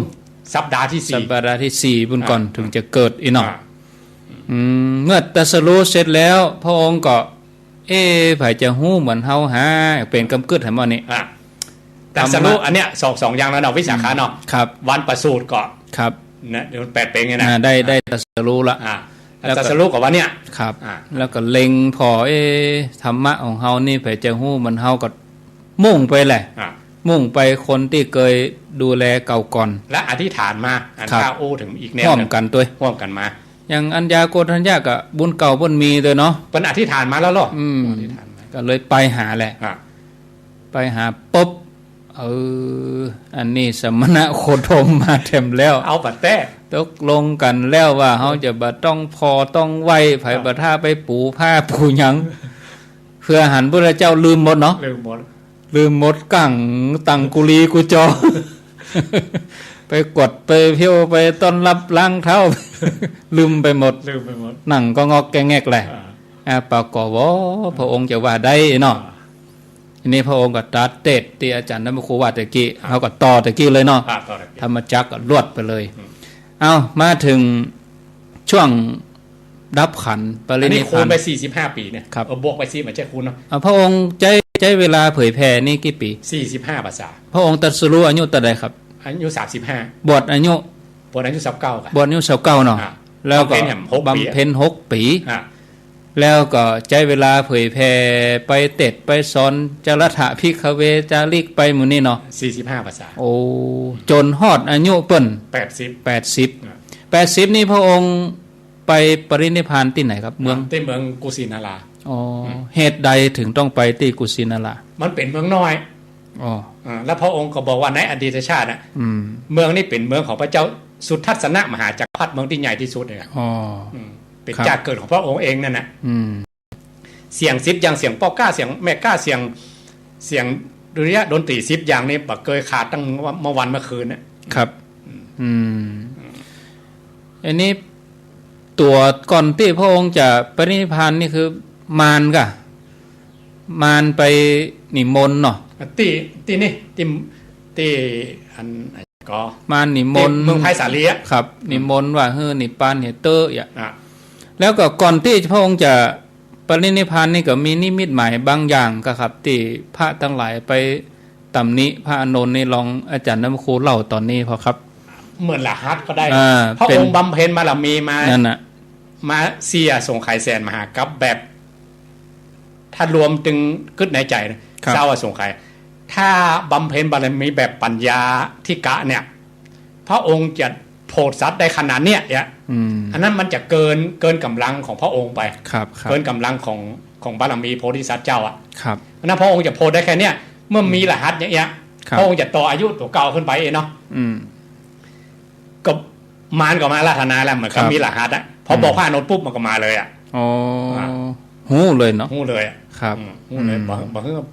คือพระองค์ได้อยู่แล้วอีก เพราะตัวเนี้ยอีเดนเนาะง่ายๆเนาะ คือสัตว์โลกทั้งหลายมืดดำอยู่เนี้ยพอแล้วพอมันมาตั้งแต่พระองค์ตรัสรู้ใหม่ๆแล้วนะครับ มาลองกำลังเลยนะ พอพระองค์ตรัสรู้เสร็จก็เข้ามาแล้ว ครับ พระองค์นี่ปานเนี่ยเถอะพอสัตว์โลกทั้งหลายมืดบอด สำเร็จแล้วรู้หูแล้วล้อไอ้เนาะ อ่า หูแล้วก็ไปเลยไอ้เนาะมันก็ไปเนาะพระองค์ผมไปเตื้อห่วง ต ลู ราก บใด ห่วง ที่ หลาน พุทธบริษัททั้งหลายบ่มั่นคงเลย ครับห่วงลูกห่วงหลานอยู่ คนที่เคยสร้างบารมีร่วมกับตัวเปิ้นยังมีอยู่อีกเนาะ พระองค์จะเป็นพุทธเจ้าก็เพื่ออย่างเนี้ยถ้าบ่ได้โพลคนทั้งหลายบ่เอาสัตว์โลกทั้งหลายออกจากคุกออกจากโลกวัฏสงสารพระองค์จะเป็นพุทธเจ้านี่อย่างเอกกันเนาะตามภาษาบ้านเฮาอะ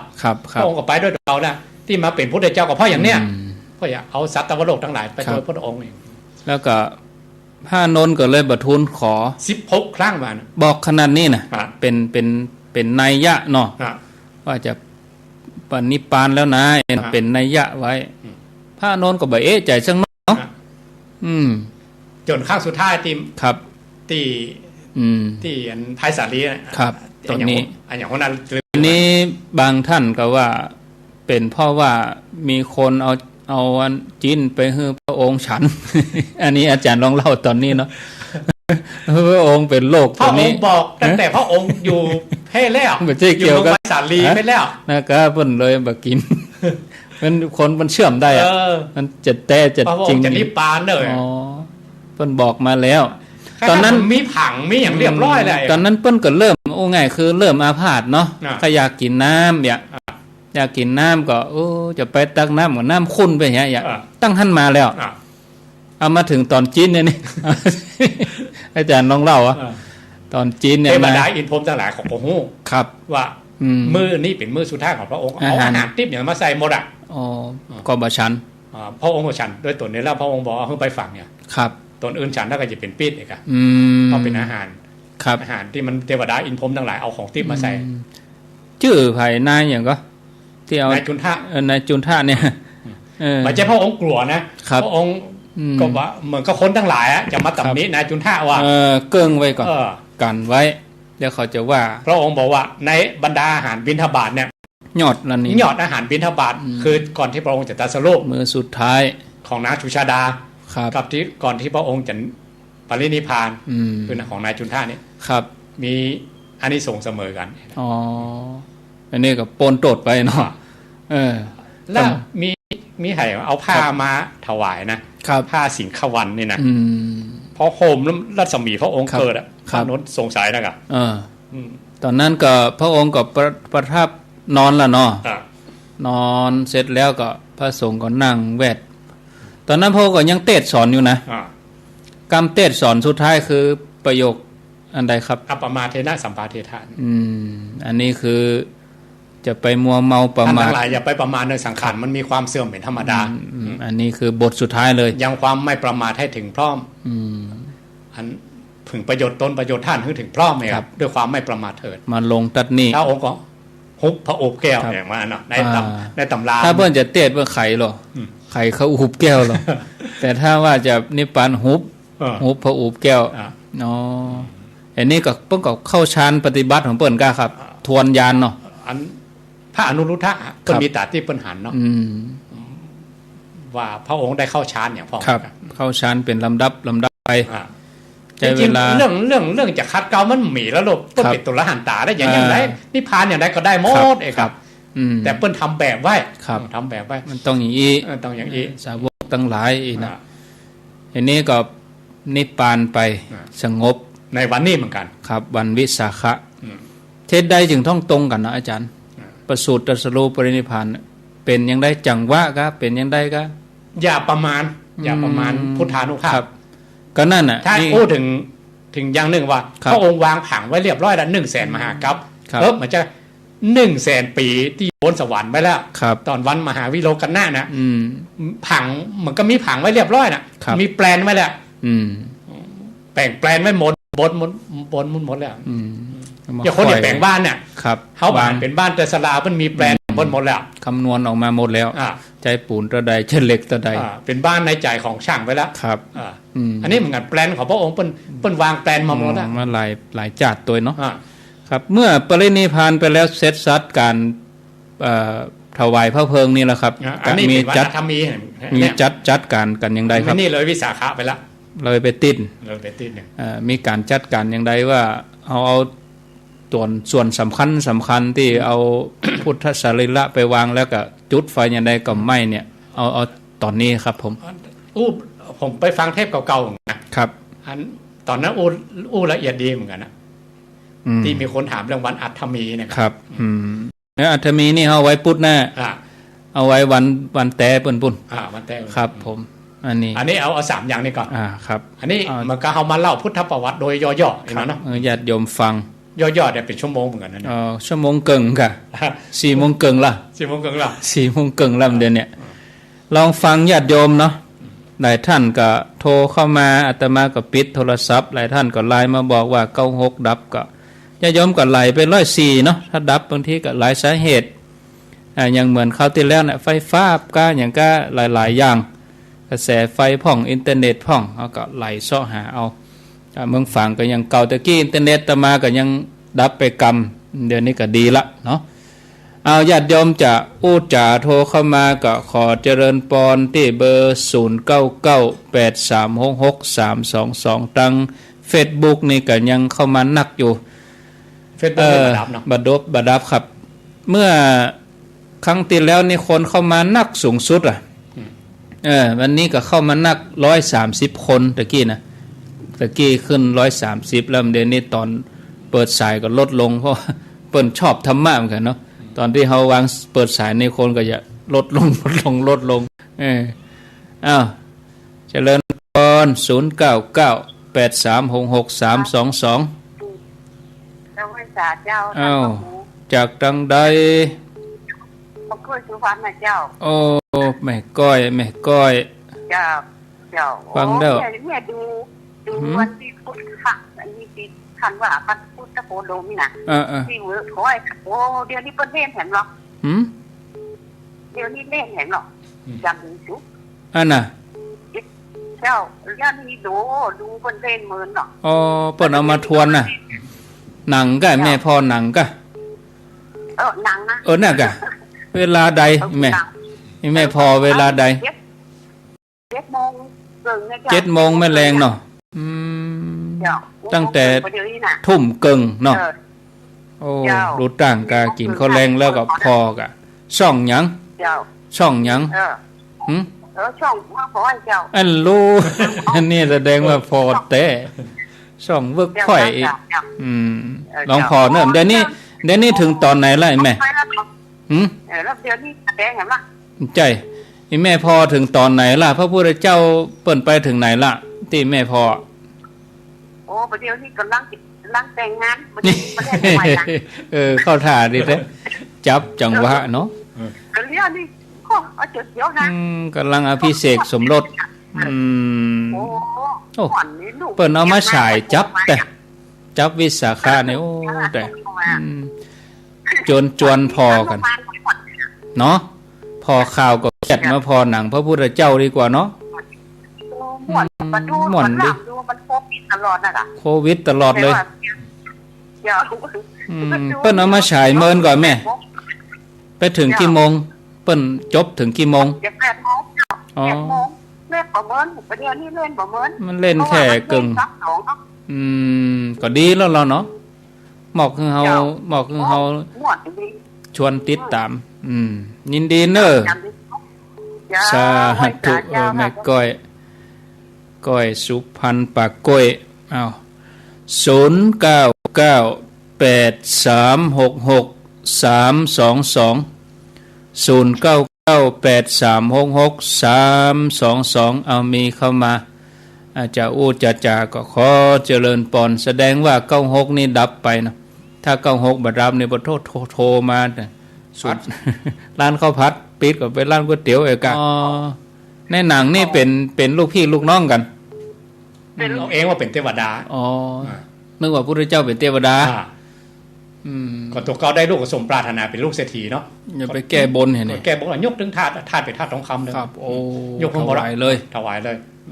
ธาตุตัวเนี้ยที่พระองค์เอาไปลอยนะอธิษฐานแล้วนี่เนาะที่มาที่ความหมายของพี่หนานที่บอกว่าพรหมจรรย์นี่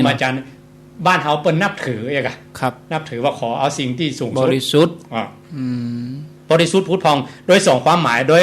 การถือศีล8ศีลอุโบสถเนี่ยก็ถือว่าพรหมจรรย์เหมือนกันถือพรหมจรรย์คือการปฏิบัติธรรมหับศีลปฏิบัติธรรมถือศีล8อ่ะครับไม่หญิงที่แบบมีผัวมีแฟนมาก่อนเคยมีครอบครัวเอามาโกนเนี่ยอย่างได้ก็ได้สองนัยยะแต่ถ้าจะเป็นคนเฒ่าเป็นแม่ฮอแม่เฮือนเนี่ยหรอก็ถูกต้องตามตำรากะก็ได้แต่ว่าชาดาเพิ่นเป็นลูกน้อยสมมติว่าเริ่มปั้นผ้าไอ้หนอเอาอย่างปั้นพระเจ้าดันใจเลยว่าเฮาสร้างผ้าไอ้หนอเฮาเริ่มปั้นผ้าตี 5หมู่คนจะกลเข้านี่ก็ต้องมาไหว้ผ้าหับศีลตี 5นะถือศีลวันนั้น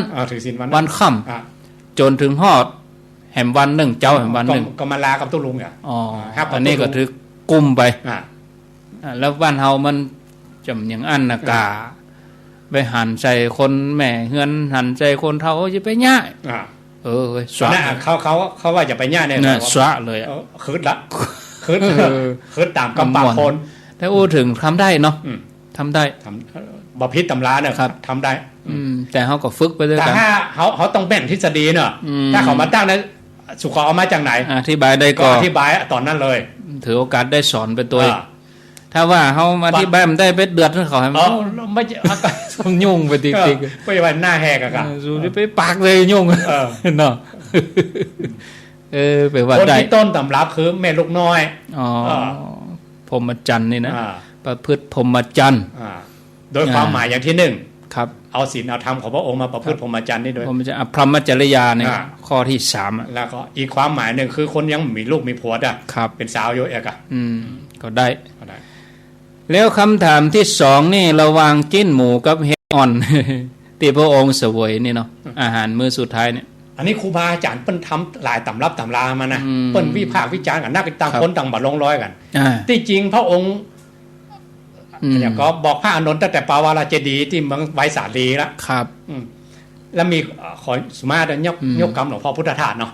มีนักปราชญ์ราชบัณฑิตมาถามหลวงพ่อบอกว่ากินจิ้นกับกินพักนะครับอันไหนดีครับเป็นบุญก็เป็นบาปหลวงเอาหลวงพ่อมันว่าจริงๆนะครับเพราะว่าอันกินพักกินไม้ก็เป็นงัวเป็นควายกินจิ้นกินปลาก็เป็นยักษ์เป็นมารมาแล้วกินนี่มีสติด้านตู้เจ้าให้กินอย่าง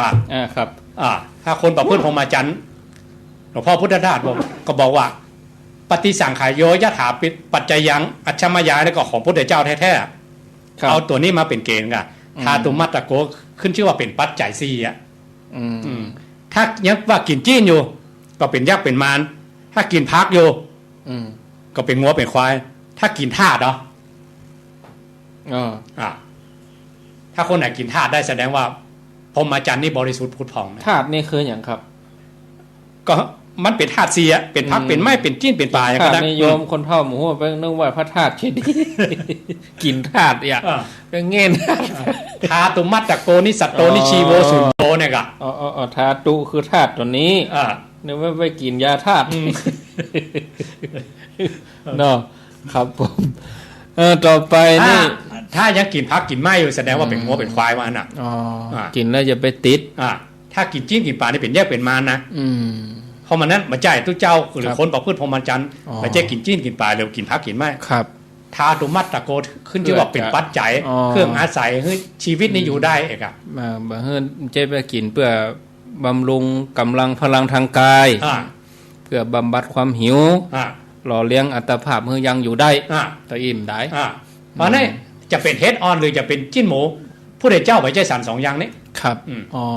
กินธาตุเนี่ยครับผู้เจ้ากินธาตุครับครับฉันเพื่อยังอยู่ได้แห่งอัตภาพนี้เพราะนั้นเวลาครูบาอาจารย์หรือตู้เจ้าพระเนรเวลาจะฉันเนี่ยครับคือเสกอันนี้ปฏิสังขโยถ้ามาแรงมากับสวดอัจฉมยาครับมาเจ้ามาสวดปฏิสังขายโยก็จะถาปัจจยังถ้าบัดสวดอันนี้หรือบัดพิจารณาอันนี้ครับคือว่าใช่ปัจจัยของศรัทธาที่ถวายมาด้วยใจศรัทธาเนี่ยใจแบบเป็นนี่เป็นนี่ศรัทธาเป็นนี่ศรัทธาด่านทานไฟแดงหรอเพิ่นถึงว่าหรอทานไฟครูบาอาจารย์โบราณว่ากินไฟแดงทานไฟแดงดีกว่าสวดได้อย่างก็ดับไฟไปเป็นวันครับสายต่อบอกประหารเด้อผ่านเรื่องธาตุเนี่ยมีตุเจ้า3กลุ่มครับ มาฟังพุทธเจ้าครับสูตรนี้ชื่อว่าสูตร อัคคิขันโธปมาสูตรฟังเรื่องเดียวกันนะครับอัคคิคือเป็นสูตรเรื่องของไฟนะครับจะใช้ปัจจัย4ของศรัทธาเนี่ยครับคนที่บ่มีศีลบ่มีธรรมฟังเสร็จแล้วคนที่มีศีลมีธรรมเพียบพร้อมหมดเนาะกลุ่มแรกสำเร็จธรรมมี3กลุ่ม60เนาะกลุ่มแรกได้เป็นตัวอรหันต์ตาเลยสำเร็จธรรมเลยได้ฟังเกิดปิติเนื้อหาอันเดียวกันครับและกลุ่มที่2นี่บอกดังๆไปพ่อกุ้งหลายๆนะกลางลาพระองค์ศรีวานอยู่ได้แล้วพอพูดพรหมจรรย์นี่ยากได้ยังว่าโตคนนักครับพระองค์บอกให้ศรีก็ลาพระองค์อนุญาตให้ศรีเลยนะประเภทที่3เนี่ย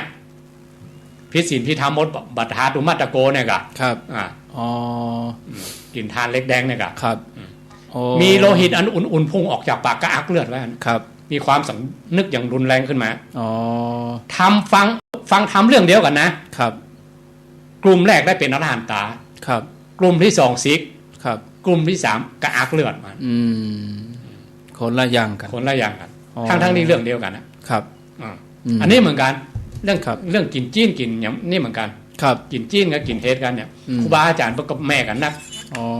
แต่มีคนไปถามหลวงพ่อพุทธทาสเนาะหลวงพ่อพุทธทาสก็ขึ้นชื่อว่าปราชญ์เอกของโลกว่ากินจีนกินปลาก็บาจ่ายกินพักกินไม้ก็บาจ่าย ต้องท้าตุมัตตะโกถึงใจของพระพุทธเจ้าแท้ๆอ๋อครับอ้าวต่อไป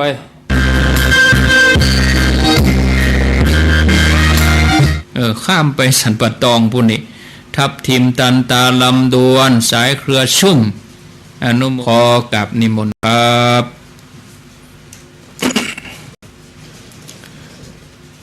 กราบไหว้สาถวายความเคารพพระมหาเถระเจ้าครูบาอาจารย์เจ้าพระภิกษุสงฆ์องค์เนรกุศลกุองค์ที่ฟังรายการยังวัดวาอารามต่างๆกราบไหว้สาอาจารย์ธรรมพระครูอภิวัฒนวิกรมผู้อำนวยการสถานีวิทยุคลื่นเสียงข่าวเพื่อเจ้าประชา 91.0 เจริญพรญาติโยมศรัทธาสาธุชนทุกท่านที่ฟังรายการในวันนี้สารธรรมยำแรงก้าวกระโดมัตตมาภาพพระวรรณชัยชยานันโทวัดพุทธศิคีรีตำบลบ้านแปะอำเภอจอมทองจังหวัดเชียงใหม่ได้มาพบปะกับครูบาอาจารย์เจ้าภิกษุสงฆ์องค์เนรและญาติโยมศรัทธาสาธุชนในวันหนึ่งวันพฤหัสบดีสุดท้ายของทุกเดือนในเวลาบ่าย 3 โมงถึง 5 โมงเย็นได้มาพบปะกันเป็นประจำทุกวันพฤหัสบดีนี้วันนี้ได้มาปะกันแถมแล้วเดินทางจากบนดอยลงมาตั้งแต่บ่ายโมงแล้วนำมาพบปะวันนี้ก็ต้องขอบคุณทุกท่านครูบาอาจารย์เจ้าและก็ญาติโยมศรัทธาสาธุชนที่รอรับฟังและรับชมทาง Facebook Live ขอขอบคุณทุกคอมเมนต์ที่เข้ามาคือกำลังใจวันนี้วันที่25เดือนเมษายน 2562 กันเวลาได้ผ่านไปยันรวดเร็วชีวิตเป็นของน้อยถูกชราและความตายลุกลานอยู่เงียบๆญาติโยมศรัทธาสาธุชนการผ่านไปของเวลานั้นรวดเร็วเวยแต่ศรัทธาสงกรานต์ปีใหม่ก็ผ่านไปแล้วคิดว่าหลายชีวิตหลายคนได้รับความสมหวังมีความสดชื่นแจ่มใสที่ปีใหม่สงกรานต์มาเยือนครั้งหนึ่งที่กำลังผ่านไปแล้วยกนี้นะหลายคนนั้นอาจจะได้รับความสมหวังและดีใจมีรอยยิ้มมีความสุขกับครอบครัวที่ได้พบปะลูกเต่าลันเลนปิกมาหาปีหนึ่งครั้งหนึ่งแต่คงมีหลายคนเหมือนกันที่ทั้งรอยยิ้มและน้ำตาที่เกิดขึ้นท่ามกลางเทศกาลปีใหม่สงกรานต์เมืองเหนือ ความภัยเพราะฉะนั้นทุกอย่างบันแน่นอนมาพบปะกันนี้แม้กระทั่งจะมาลงมาอากาศอบอ้าวพอสมควรแต่วันนี้ก็โชคดีที่ได้เดินทางลงมาเพราะว่าฝนฟ้าเอื้ออำนวยฝ่าใส่ฝนลงมาจากบนดอยโดยตลอดประมาณหลายกิโลพอสมควรฝนฟ้าเอื้ออำนวยคือความชุ่มฉ่ำในเขตตำบลบ้านแปะอำเภอจอมทองฝนฟ้าหนักพอสมควรตะกี้ที่ลงมาตอนบ่ายตะกี้นี้ยังคือความชุ่มชื่นกับพื้นที่คิดว่าบนดอยบางจุดแล้วก็บนพื้นที่สัตว์น้อยสัตว์ใหญ่ที่โดนไฟเผาไฟป่าที่เกิดขึ้นหลายครั้งหลายคราในปีนี้หลายพื้นที่ความอบอ้าวต่างๆก็คงจะจางหายไปแม้กระทั่งได้ยินข่าวว่าต่างเมืองเชียงใหม่ต่างเมเฮียตะกี้คอมเมนต์เข้ามาว่าฝนกำลังตกหลายพื้นที่ฝนก็เข้าขึ้นมาแล้วโปรยลงมาเพิ่งควรเหมาะสมแล้วหลังปีใหม่เมืองเหนือเฮานี้ทุกปีแต่เก่าก่อนมีมาหลังปีใหม่แล้วฝนจะตกลงมาสมัยก่อนได้กลิ่นอายของดินขึ้นมาเมื่อฝนต้นฝนฝนหัวปีเป็นว่าถ้าฝนหัวปีเข้ามาแล้วบางทีลมฟ้าอากาศก็แปรปรวนทำให้บางพื้นที่นั้นได้รับความเสียหายพอสมควรเหมือนกันแต่มากับความชุ่มฉ่ำและความสดชื่นความชุ่มเย็นเป็นสุขในของพื้นที่ก็คาดว่าในเมืองเชียงใหม่นั้นอากาศที่เป็นพิษควันพิษต่างๆก็คงจะลดน้อยลงไปคงจะบ่มีแล้วหูข่าวว่าฝนตกหลายครั้งพอสมควร 2-3 เตื้อแล้วเพราะฉะนั้นความชุ่มเย็นก็คงจะเกิดขึ้นในเมืองเชียงใหม่และห่างดงและพื้นที่ใกล้เคียงหรือว่าบางพื้นที่นั้นถ้าฝนตกแล้วมีเป็นความหวังของสัตว์น้อยสัตว์ใหญ่ในป่าในดงเป็นความหวังของผู้คนที่รอคอยเมินแล้ว รอฝนรอฟ้าคือตกลงมาเพราะว่าต้องการความชุ่มเย็นจากฟ้าใส่ฝนใส่ทลานะได้ตกลงมาโปรยลงมาคือแผ่นดินได้ชุ่มชื้นจิตใจจะได้สดชื่นแจ่มใสการเวลาได้ผ่านไปศรัทธาอย่างที่บอกไปนะบางคนอาจจะมีความสุขที่ผ่านมาสงกรานต์ที่ผ่านไปแล้วก็อย่างหนึ่งนั้นเมื่อวันที่21ที่ผ่านมาการคลื่นสีขาวอำเภอดอยหลอดที่วัดปัดตังเจริญนี้ได้กลับไม่สาราธนาครูบาอาจารย์เจ้าพระภิกษุสงฆ์องค์เนนที่ออกรายการสถานีวิทยุมาเทศนาได้มาฮือญาโยมศรัทธามาร่วมการเป็นประเพณีดำหัวครูบาอาจารย์เจ้าไล่ตนไล่องค์ไล่พื้นที่เดินทางมาก็ต้องขอบคุณครูบาอาจารย์กุตนกุองค์ตยแล้วก็ขอบคุณญาโยมศรัทธาสาธุชนที่ปากันมาอย่างล้นหลามแล้วก็คลื่นสถานีออกตอนนี้ออกที่96.0ที่ว่าพระธาตุเจ้าดอยน้อยตั้งศรัทธาในเมืองก็ดีสันทรายก็ดีวันนั้นมาได้ตั้งใจกันเสี่ยงนะปาการเดินทางมาเหมือนกันก็ต้องขอบคุณตัวทั้งนั้นทั้งนี้ในการจัดงานถ้ามีการคัดโตบกพร่องประการใดประการหนึ่งในนามคณะสงฆ์นะออกรายการสถานีวิทยุก็ต้องขออภัยครูบาอาจารย์เจ้าผู้ตนผู้องค์และก็ญาโยมศรัทธาตีปาการเดินทางมาเพราะว่าคนนั้นบัจจัยเป็นร้อยคนเป็นปานขึ้นไปก็แน่นอนเลยทีเดียวคิดว่าคงจะมีการขัดตกบกพร่องบางสิ่งบางอย่างก็ต้องขออภัยเป็นอย่างยิ่งไว้ณที่นี้ตัวญาโยมศรัทธาสาธุชนท่านผู้ฟังทุกท่านที่ฟังรายการทุกท่านมีวาสนามีบุญกุศลได้เกิดบนพื้นแผ่นดินนี้เนี่ยการเวลาผ่านไปยิ่งสิ่งแวดล้อมตึงวันนี้ถ้าอากาศมันตกแบบนี้มาทั่วทุกพื้นที่กันนะว่าจะดีขึ้นว่าน้อยเหมือนกันนะจิตใจก็ได้ชุ่มเย็นเป็นสุขหลายพื้นที่บนการว่าอากาศอบอ้าวฮ้อนขนาดนักนะฮ้อนหลายพื้นที่วันนั้นภาพที่กระเทือนที่ไฟป่าไหม้ขึ้นแถวดอยอินทนนท์บางจุดบางพื้นที่ทำให้สัตว์น้อยโยมที่อยู่บนเขาโทรมาบอกว่าโอ้สัตว์หนีไฟป่าหนีเอาตัวรอดลงมาในห้วยในนี้นักมาการท่านอาจารย์มันบอกอันนี้ภัยของธรรมชาติอาคีภัยวาตภัยอาคีภัยจากไฟไฟป่าพ่องไฟจากคนพ่องไฟนี่ไฟภายในไฟภายนอกนะถ้าไฟภายนอกก็คือไฟป่าพ่องไฟนี้พ่อง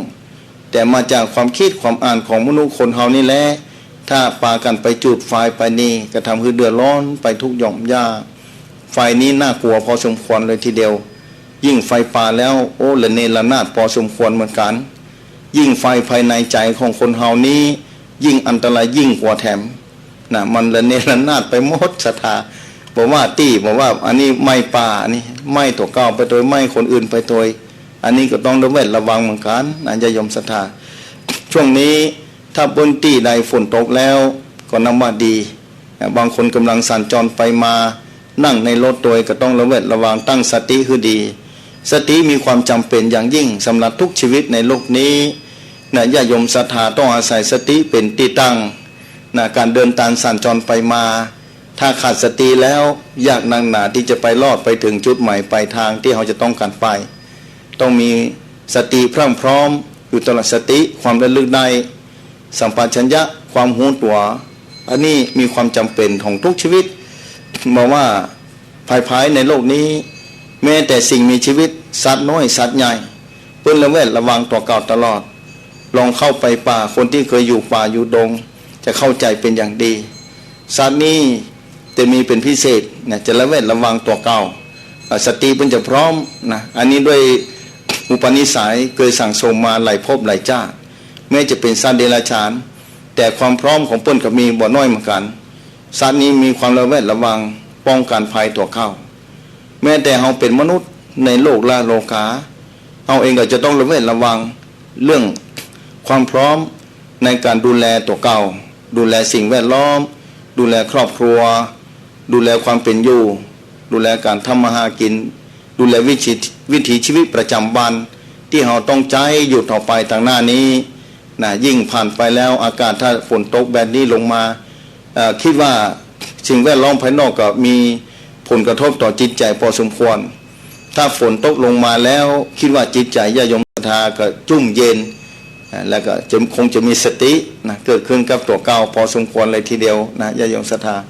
ถ้าว่าญาติโยมศรัทธามีสติเนี่ยสติตัวเดียวต้องคุมไปได้ทั่วโลกศรัทธานะสตินี่คือความพร้อมนะสติระลึกได้เนี่ยมีวันนั้นศรัทธาโทรถามมาวันนี้น่าจะฟังสถานีวิทยุ96หรือว่าจะพอจาก Facebook ไลน์ก็ได้นะเพิ่นว่าสติเนี่ยใครฮู้ว่าสติจะเนี่ยจะได้คือมีสติเนี่ยจะได้คือความพร้อมคือเกิดขึ้นและโทรเข้ามาผมว่าได้เบอร์โทรจากที่ไหนโทรมาถามทางโทรศัพท์ก็ต้องขอบคุณเนาะวันนี้ถ้าฟังสตินี่ก็คือคล้ายๆกับสันเมตจะอยู่โดยปัญญาถ้าสติมีปัญญามันก็เกิดศรัทธานะสติกับปัญญามาตัวกันมันแยกกันยากพอสมควรแยกกันปัดได้เลยนะสติปัญญาเพราะฉะนั้นกรรมที่เพิ่นกรรมอู้กรรมจ๋าที่จะตัวกันเลยกรรมสองกรรมนี้สติกับปัญญาสติปัญญาเวลาอู้ที่ไหนเวลาไปเทศเวลาปราลบธรรมะสนทนาธรรมสติปัญญาจะต้องพร้อมแม่พ่อค้าแม่ค้านั่งขายควายอยู่ในตลาดก็ต้องมีสติต้องมีปัญญาในการค้าขายต้องมีสติคือพร้อมนะศรัทธาสาธุชนเพราะฉะนั้นสตินี่คือความระลึกได้นะเมื่อระลึกมีสติหรือระลึกตลอดเวลาเนี่ยความรู้มันจะเกิดขึ้นนะความรู้มาเกิดมาปัญญามันก็เกิดนะปัญญามันจะตัวเข้ามาปัญญามันแจ้งมันสว่างนะศรัทธาปัญญามันเหมือนกับความสว่างมันแจ้งลักษณะของปัญญาคือการตัดนะลักษณะของปัญญาการตัดเชือกนาคาบวงบาทหรือว่าเชือกอันยังที่มาขวางมันเกาะแข้งขาไว้ถ้าเรามีมีดที่คมเราตัดออกได้อันนั้นคือตัวปัญญาลักษณะแบบนั้นถ้าเรามีปัญญาของถึงวันนี้สังคมนี้ขาดปัญญาพอสมควรเลยทีเดียวว่าวิถีชีวิตที่มีความทุกข์ยากลำบากมีความทุกข์เกิดขึ้นภายในใจมีความทุกข์เกิดขึ้นในวิถีชีวิตหรือสิ่งแวดล้อมหรือในสังคมตรงวันนี้พอขาดปัญญาพอสมควรนะปัญญากับสติจะตัวกันอย่างมีดก็ดีดาบก็ดีเนี่ย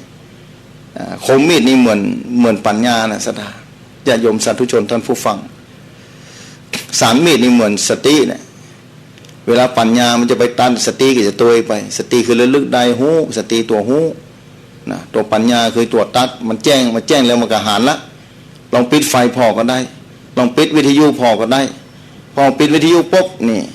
เอาก็มาได้ยินแล้วความหูก็มาเกิดหูอายตนะตัวนี้ทำงานมาได้ละอาจจะไปทำงานต่างอื่นแถมนะเพราะฉะนั้นสติมีความจำเป็นปัญญาก็มีความจำเป็นชีวิตทั้งชีวิตในโลกนี้ของทุกชีวิตในโลกนี้ต้องอาศัยสติกับปัญญาพระพุทธศาสนานี่เน้นเหลือเกินเน้นสติและปัญญามีความจำเป็นต่อชีวิตจะอยู่ในสภาพใดก็ตามจะอยู่ในลักษณะใดก็ตามเพราะกรรมมันตกแต่งคนเฮาไว้กรรมตกแต่งคนเฮาไว้ในลักษณะต่าง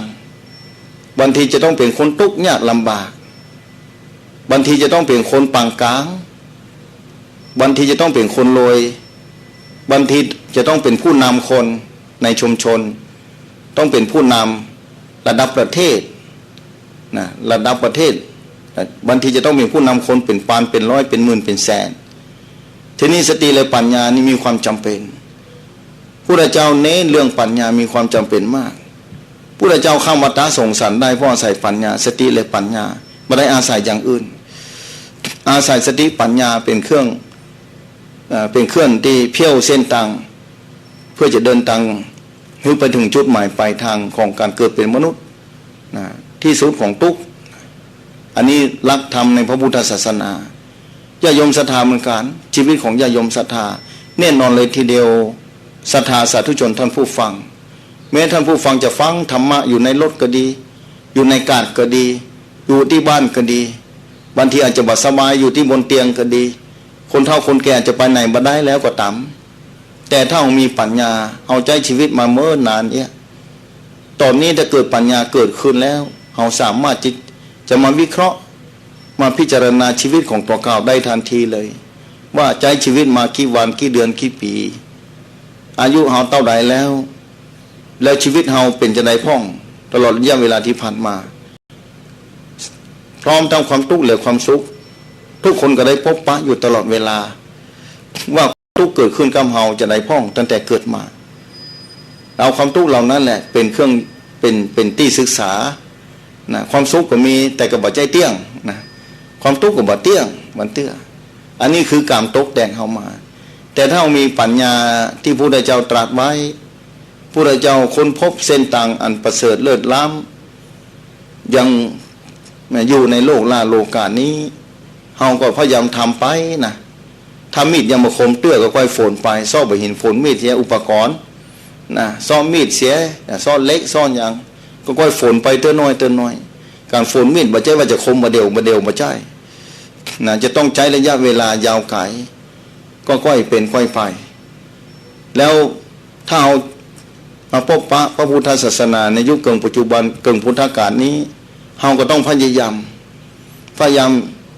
ทานศีลภาวนาพยายามทำไปเถอะอันนี้คือการฝนมีดนะภาวนาเนี่ยทานศีลรักษาศีลก็คือการสั่งสมความดีนะฮือตานก็คือเกิดชาติต่อไปนี้จะได้บ่อิดบ่อ่อนบ่เมื่อยล้าสำหรับความเป็นอยู่จะได้บ่อัตคัดฟุดเคืองนะถ้ารักษาศีลเราก็จะสุขภาพร่างกายจะได้แข็งแรงจะได้มีบาปมีแหงจะได้มีโอกาสได้ฝนมีดที่เราจะต้องเพี้ยวต้องทางเส้นต่างไปต่างหน้าคือปลอดโปร่งปลอดภัยนั่นคือการภาวนากับญาติโยมศรัทธาท่านผู้ฟังทุกท่านที่มีบุญแล้วก็ตามทุกท่านคิดว่าทุกคนมีบุญนะมีโอกาสได้ฟังธรรมะทางสถานีวิทยุเดี๋ยวนี้เทคโนโลยียิ่งเจริญรุ่งเรืองนะมีโอกาสสูงขึ้นไปแถมได้หู้ได้หานอยู่นอกโลกมาโอ้กันได้หูติ๊บตาติ๊บยำติ๊บเป็นว่าอย่างครูบาอาจารย์เจ้าครูบาเจ้าศีลธรรมสมัยก่อนพ้น80 90 100 ปีก่อนท่านเจ้าก็ได้บอกไว้แล้วใครจะไปหูว่ามันจะติ๊บอย่างไรแล้วท่านเจ้าหูได้อย่างไรว่าต่อไปคนจะหูติ๊บตาติ๊บมาขณะนี้ณเวลานี้ท่านผู้ฟังสถานีวิทยุหูติ๊บถ้าพอตามเฟซบุ๊กไลฟ์กับตาติ๊บแห่งแล้วนี่ศรัทธาสาธุชนแล้วท่านเจ้าครูบาเปิ้นหูได้อย่างไรเปิ้นเอาที่ไหนมาหูปัญญาเปิ้นยังเงาไก่แต่ว่าอนาคตสยานหูอนาคตว่าต่อไปเบื้องหน้าคนจะหูติ๊บตาติ๊บอันนี้สติปัญญาเนี่ยในพระพุทธศาสนามีฮือเต็มที่ศรัทธาสาธุชนท่านผู้ฟังเพราะฉะนั้นเฮานี้แม้จะเป็นฆราวาสวิสัยบ่มีโอกาสได้มานุ่งห่มผ้ากาสาวพัส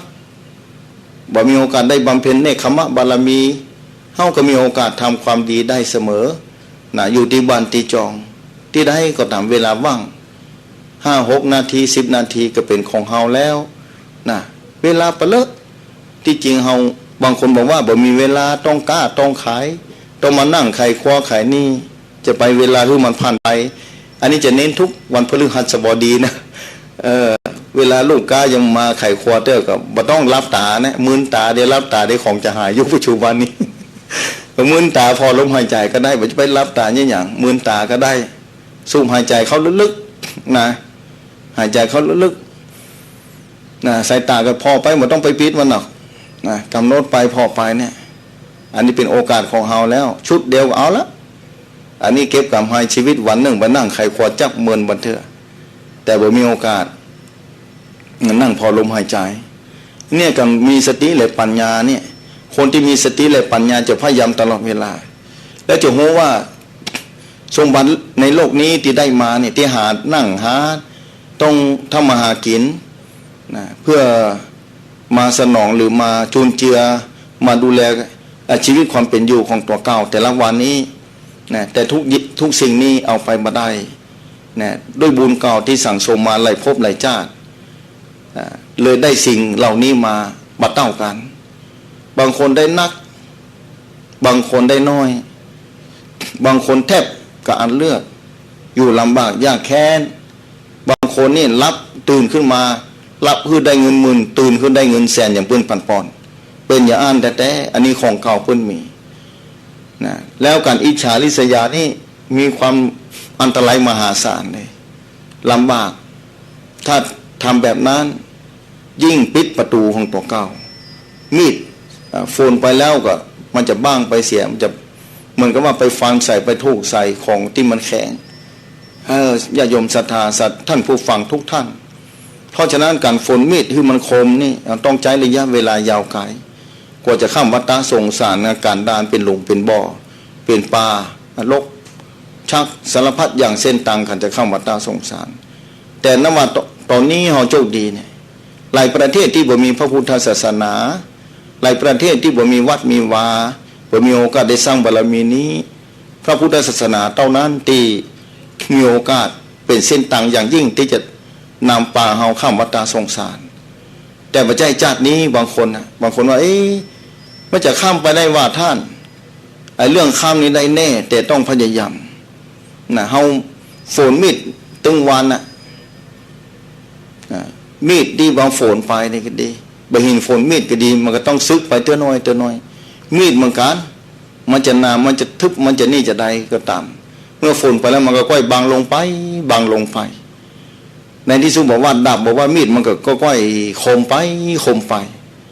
นะค่อยคมไปอย่างผู้เจ้าทำบุญใส่บาตร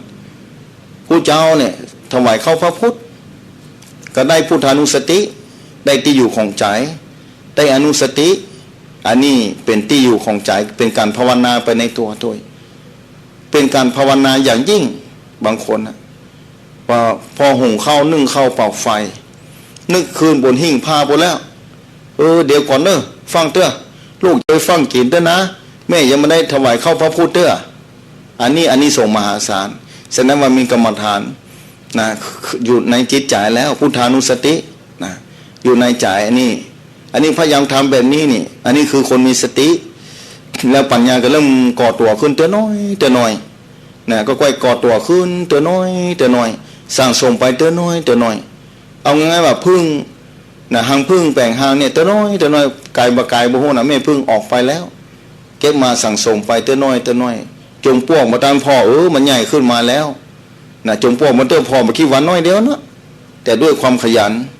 ด้วยความสามัคคีด้วยความเป็นอันหนึ่งอันเดียวกัน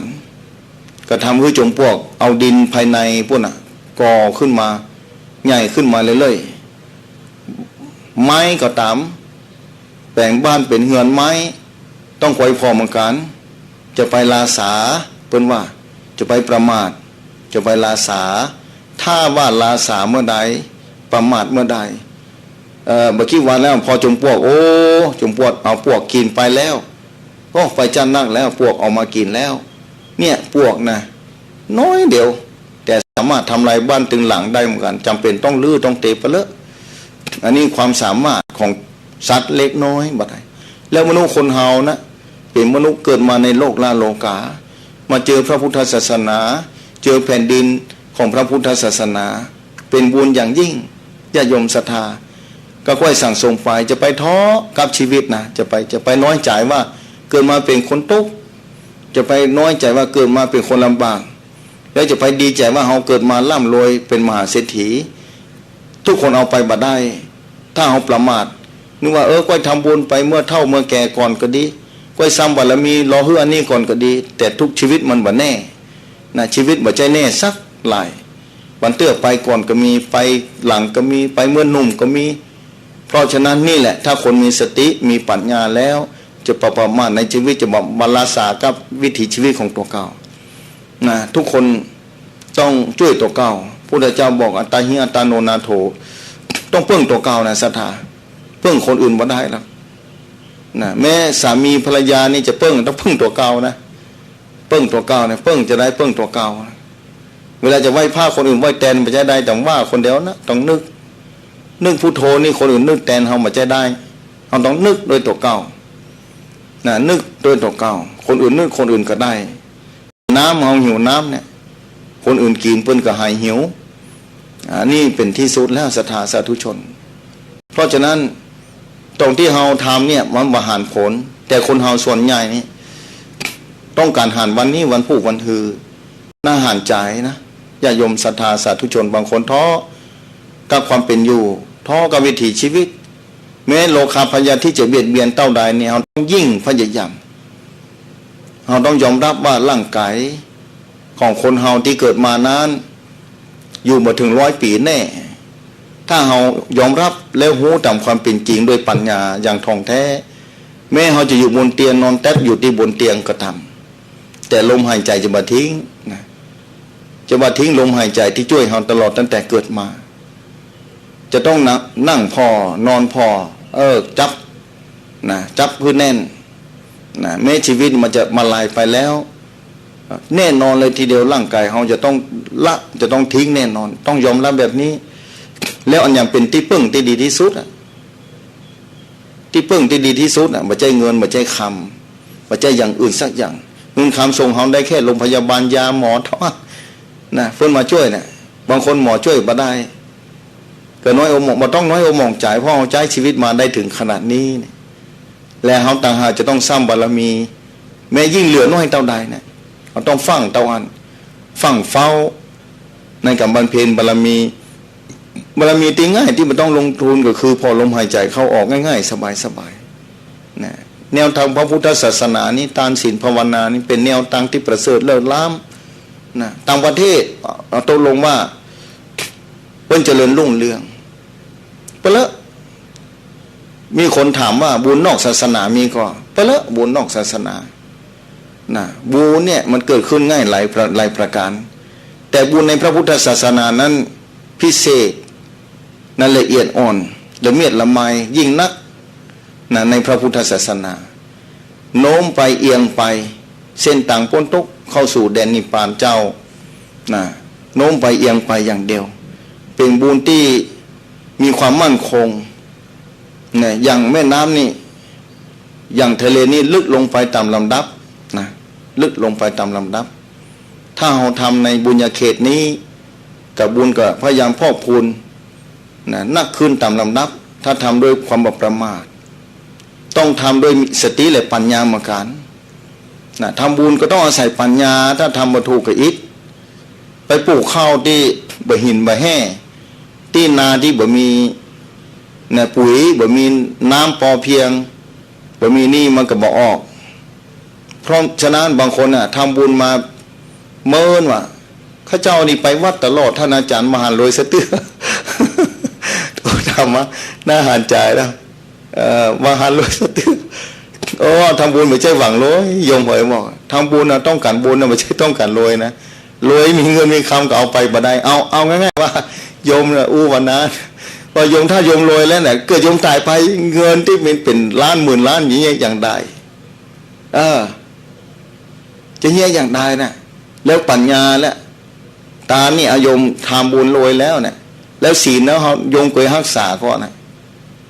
เกิดมาจัดต่อไปสุขภาพเขาจะเป็นจะได้ที่เขาลำบากเรื่องสุขภาพกับพ่อศีลแบบเต็มที่แน่นอนคนเกิดมาก็ต้องฆ่าสัตว์อยู่แล้วบันนักกันน้อยยุงพ่องแมงพ่องบี้พ่องอย่างพ่องกระดานพ้อยไปเป็นธรรมดา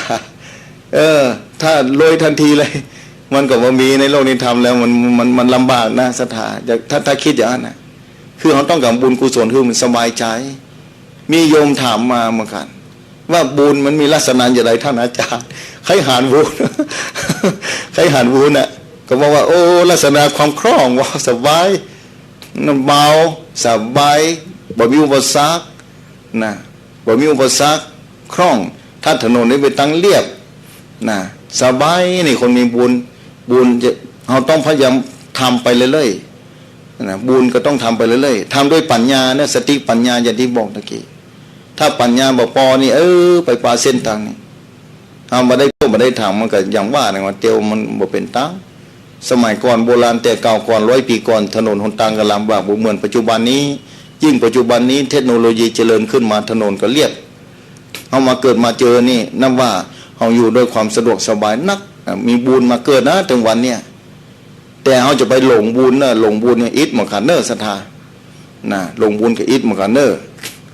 อิทถ้าหลงบุญถ้าทำบ่ถูกนะศรัทธาสาธุชนทั้งหลายนะเขาจะประมาทในชีวิตนึกว่าตัวเก่านี่อยู่สบายแล้วมีบุญมีวาสนาหรือมาทำต่อ หรือประกอบเนืองๆนะวัฏฏะสงสารเงากายเกิดไปทำความบดีผิดพลาดไปพบเนี่ยอันตรายมากนะวัฏฏะสงสารนี่อันตรายเกิดไปตกไปสู่อบายภูมิทั้งสี่นี่โอ้กว่าจะได้มาเป็นมนุษย์เนี่ยลำบากเหลือเกินสถานมีแดนมนุษย์อ่อนที่จะทำความดีได้สร้างความดีได้สะดวกสบายนะทำได้ตลอดเวลาภพภูมิอื่นนี่มันเสวยผลเท่านั้นนะเพราะฉะนั้นจะประกอบบุญจะสร้างความดีนี่เอาก็ต้องเข้าใจอาศัยปัญญาบางคนรวยหมื่นล้านแสนล้านตายไปละสะสมบาตรไปนะละสะสมบาตรไปเลยละสะสมบาตรไปเนี่ยสมบัติเหล่านั้นก็เอาไปบ่ได้ สิ่งที่เอาไปได้นี่คือบุญกับอกุศลกรรมกุศลกรรมที่ติดตามเอาไปถ้าเราเชื่อแบบนี้เราจะพยายามทำถ้ามีปัญญาเข้าใจเป็นความจริงนะหลายคนถึงว่าทำบุญมาตลอดเป็นจะได้บัลลังก์บัลรวยก็เพื่อนแต่ว่าบัลลังก์บัลรวยก็เพื่อนสะเทือนนะถ้าอาจารย์ข้าเจ้านี่มันจะทำความชั่วสะเทือนนะเนี่ยแต่เราบอกโหในอดีตกี่หมื่นกี่แสนชาติเราทำมันอย่ามาพ่องมาดิปฏิกรรมที่บดีกันแน่ที่จะ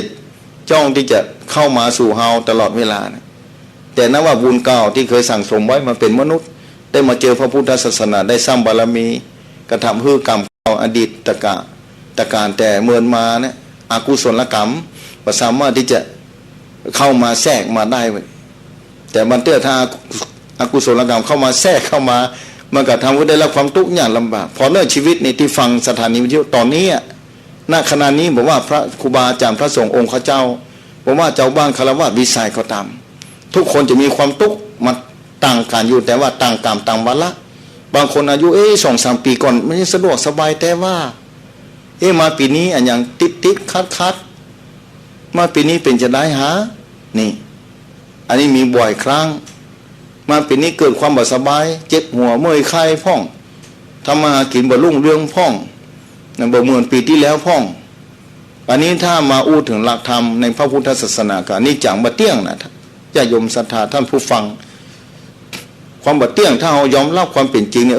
นี่มันบ่เตี้ยงแบบนี้เนาะนี่กรรมดีมันมีขึ้นลงเหมือนกัน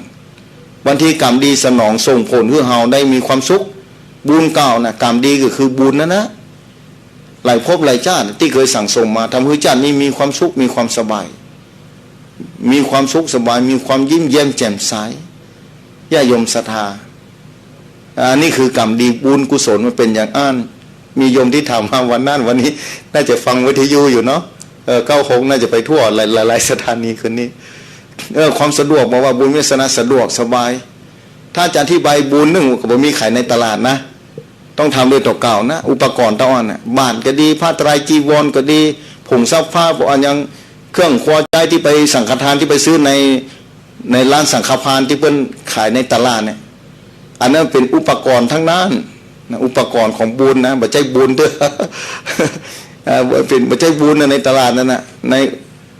ร้านสังฆทานน่ะบ่ใช่บุญนะเตียนตั้งไว้เป็นแถวเวลาก่อนเข้าพรรษาเตียนเป็นเล่มตั้งไว้นะนั่นคืออุปกรณ์นะอุปกรณ์บ่ใช่บุญเด้อนะอุปกรณ์บุญนี่เหมือนกับว่าผงซักผ้าผงซักฟอกนั่นนะจะต้องทำก่อนแต่ความบุญคือความสะอาดน่ะอุปกรณ์คือผงซักผ้านะเครื่องหรือว่าน้ำยาซักผ้าสมัยก่อนเพิ่นห้องแฟบโดสมัยก่อนเพิ่นว่าแฟบนะสมัยเพิ่นว่าแฟบนะบริษัทแฟบก่อน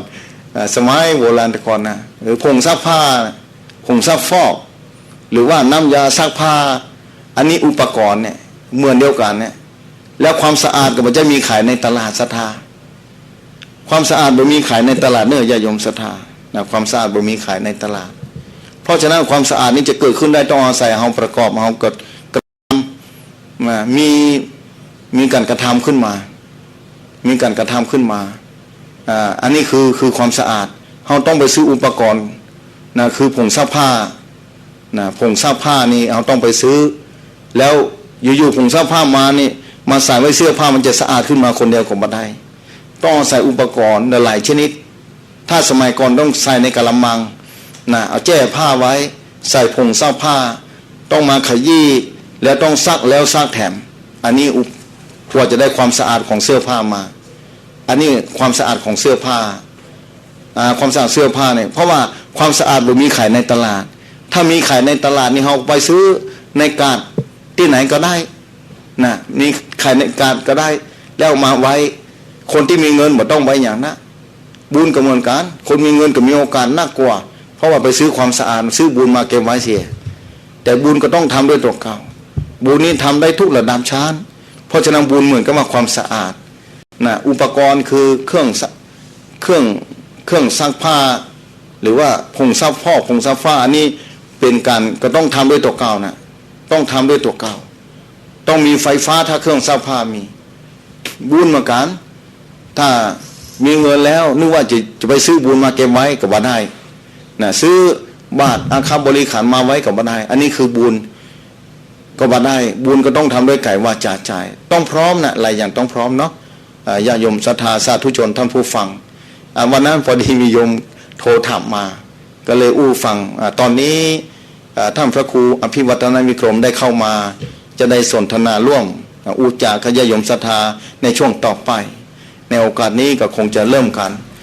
จากต่อไปครับไว้สาอาจารย์ท่านพระครูครับครับไว้สาครับกับขอบพระคุณเผอกำเดียวบ่ได้กำเดียวครับเกือบชั่วโมงแล้วเนาะชั่วโมงครับผมครับประเด็นนี้3:57 นาที57นะครับข้างแคม3 นาทีจะ4 โมงครับผมพอดีมีข่าวประชาสัมพันธ์เปิ้นแจ้งเข้ามาว่าครับวันที่29 เมษายนญาติโยมคนไหนท่านใดมีความสนใจจะฟังธรรมโต้รุ่งนั่นตั้งแต่ค่ำจนถึงแจ้งที่บนวัดพระธาตุเจ้าดอยสุเทพสุดยอดกันแล้วนะครับวันที่29 เมษายน29 เมษายนครับเนาะเปิ้นประชาสัมพันธ์ฝากเชิญชวนศรัทธาญาติโยมมาครับวันที่29ก็เนื่องในโอกาสครบรอบที่ครูบาเจ้าเปิ้นแปลงถนนแปลงถนนขึ้นบนวัดพระธาตุเจ้าดอยสุเทพครับในวันที่29 เมษายนเนาะฝากเชิญชวนครับวันนี้ท่านอาจารย์ก็จะปิกวัดอยู่เนาะปิกอยู่ครับก็เดี๋ยวว่าจะนอนจำวัดอยู่ตังวัดตังลุ่มนี่สักคืน2 คืนได้ขึ้นไปอยู่ครับเพราะว่ามีภารกิจอยู่เนาะครับผมพวกก็มีงานครับนี่มันพวกจะไปตั้งได้พวกก็คงจะไปใกล้ๆนะครับแต่วันนี้จะต้องไปเวียงแหงคุณครับเวียงแหงครับเวียงแหงวันนี้มนต์ไว้ครับไปก็ไปนอนก็ครับไปนอนคืนครับไปนอนเวียงแหงพุ่นนะครับนอนเวียงแหงแล้วก็ตั้งวัดจันทร์ตั้งแม่แจ่มตั้งกัลยาณิวัฒนานี่จังได้ไปพร้อมกับช่วงนี้ไปต้นเดือนนี้ก็จะต้องไปวันเดือนแล้วก็ไปที่ผ่านมาวันที่19ที่ผ่านมานี่ครับก็ไปงานงานส่งน้ำพระธาตุคุณแจมคุณแจมนองแดงมุนครับวัดไกลเหมือนกันเนาะไกลเหมือนกันครับจำเป็นต้องนอนไกลงั้นนอนครับนอนคืนครับแล้วก็เวลาท่านอาจารย์ไปนี่ก็มีพี่น้องศรัทธาปากญอเปิ้นมาหลายครับมาพบมาปะนะครับมามาจาครับมาจามาเหมือนได้ให้กำลังใจครับให้กำลังใจเอาละศรัทธาญาติโยมได้ได้จากับท่านอาจารย์วรรณชัยตะกี้ลงมากี่โมงครับลงมากับประมาณบ่ายโมงป่ายเลยครับบ่ายโมงเกิ้งครับบ่ายโมงป่ายใจเวลาก็ชั่วโมงป่ายเนาะชั่วโมงป่ายเบาๆเพราะฝนตกกันตังตะกี้นักห้ามฝนมากันห้ามฝนมาครับตกนักเหมือนกันนักตะกี้เข้ามาต้องเปิดไฟต้องเปิดไฟมาหายที่ไหนมาหายที่ที่ไม่สอยเนี่ยครับไม่สอยนี่มีไม่สอยมันมีนะครับไม่สอยก็ที่วัดท่านอาจารย์ก็จุ่มตรง3-4 วันนะพอม่วนเนาะพอม่วนเย็นนะเมื่อคืนต้องห่มผ้า2 ผืน3 ผืนนะเริ่มเย็นแล้วเย็นแล้วครับเย็นใบไม้ใบเริ่มโป่งนะครับไอดินก็ขึ้นแต่ไอดินขึ้นแต่วันนั้นนะครับถ้ามาวันพัดหน้านี่เอาเฮดท็อปมานะเนาะเฮดท็อปนี่อันที่มาอวดถ้าจะนักเนอะเอามาไปเฮดโต๊ะเฮดโต๊ะนี่เฮดท็อปออกจะออกคุกตี้เลยนะแล้วเฮดท็อปก็เฮดใบก็ยังออกเนาะครับใบออกครับผมเอาละศรัทธาญาติโยมจะทำปัญหาสนทนาเพื่อกำลังใจท่านอาจารย์ก็เชิญโทรศัพท์เข้ามาที่เบอร์0998366322 0998366322 0883663322ตอนนี้ก็หกกอบดับแต่เนญาติโยมวิทยุก็ปกติแต่ว่าโยมที่ไฟฟ้าดับถ้าโทรศัพท์เสียบไฟนี่ก็หมดถ้าใจทานนี่ใจได้อยู่ฟังได้อยู่เนอะครับนี่อันนี้ข้อดีของทานนะข้อดีของทานนะข้อดีของทานครับเมื่อวันเขาก็ชาร์จแบตไว้ชาร์จเดือกก็ลึกตึกตับเนาะขออนุญาตรับสายเนาะครับเจริญปอนไว้ตาครับจากดังใดโอ้ประเดี๋ยวนี้ผมที่จริงเราที่แจ้งนะครับแล้วประเดี๋ยวนี้ขับรถแดงอยู่บนดอยสุเทพนี่ครับโอ้อยู่บนดอยจะลงมาแล้วก็คำเดียวจะลงครับบัดฝนตกนะครับบนดอยนี่นะครับไฟฟ้าบัดดับเนาะ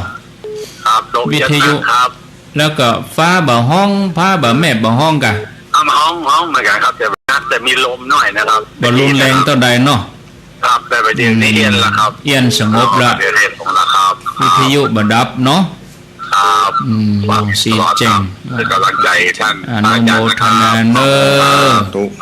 สาธุเป็นอุบาสกเนาะอุบาสกเนาะขับรถแดงโอ้ดีบ้านเปิ้นอยู่หนองสีแจ้งโอ้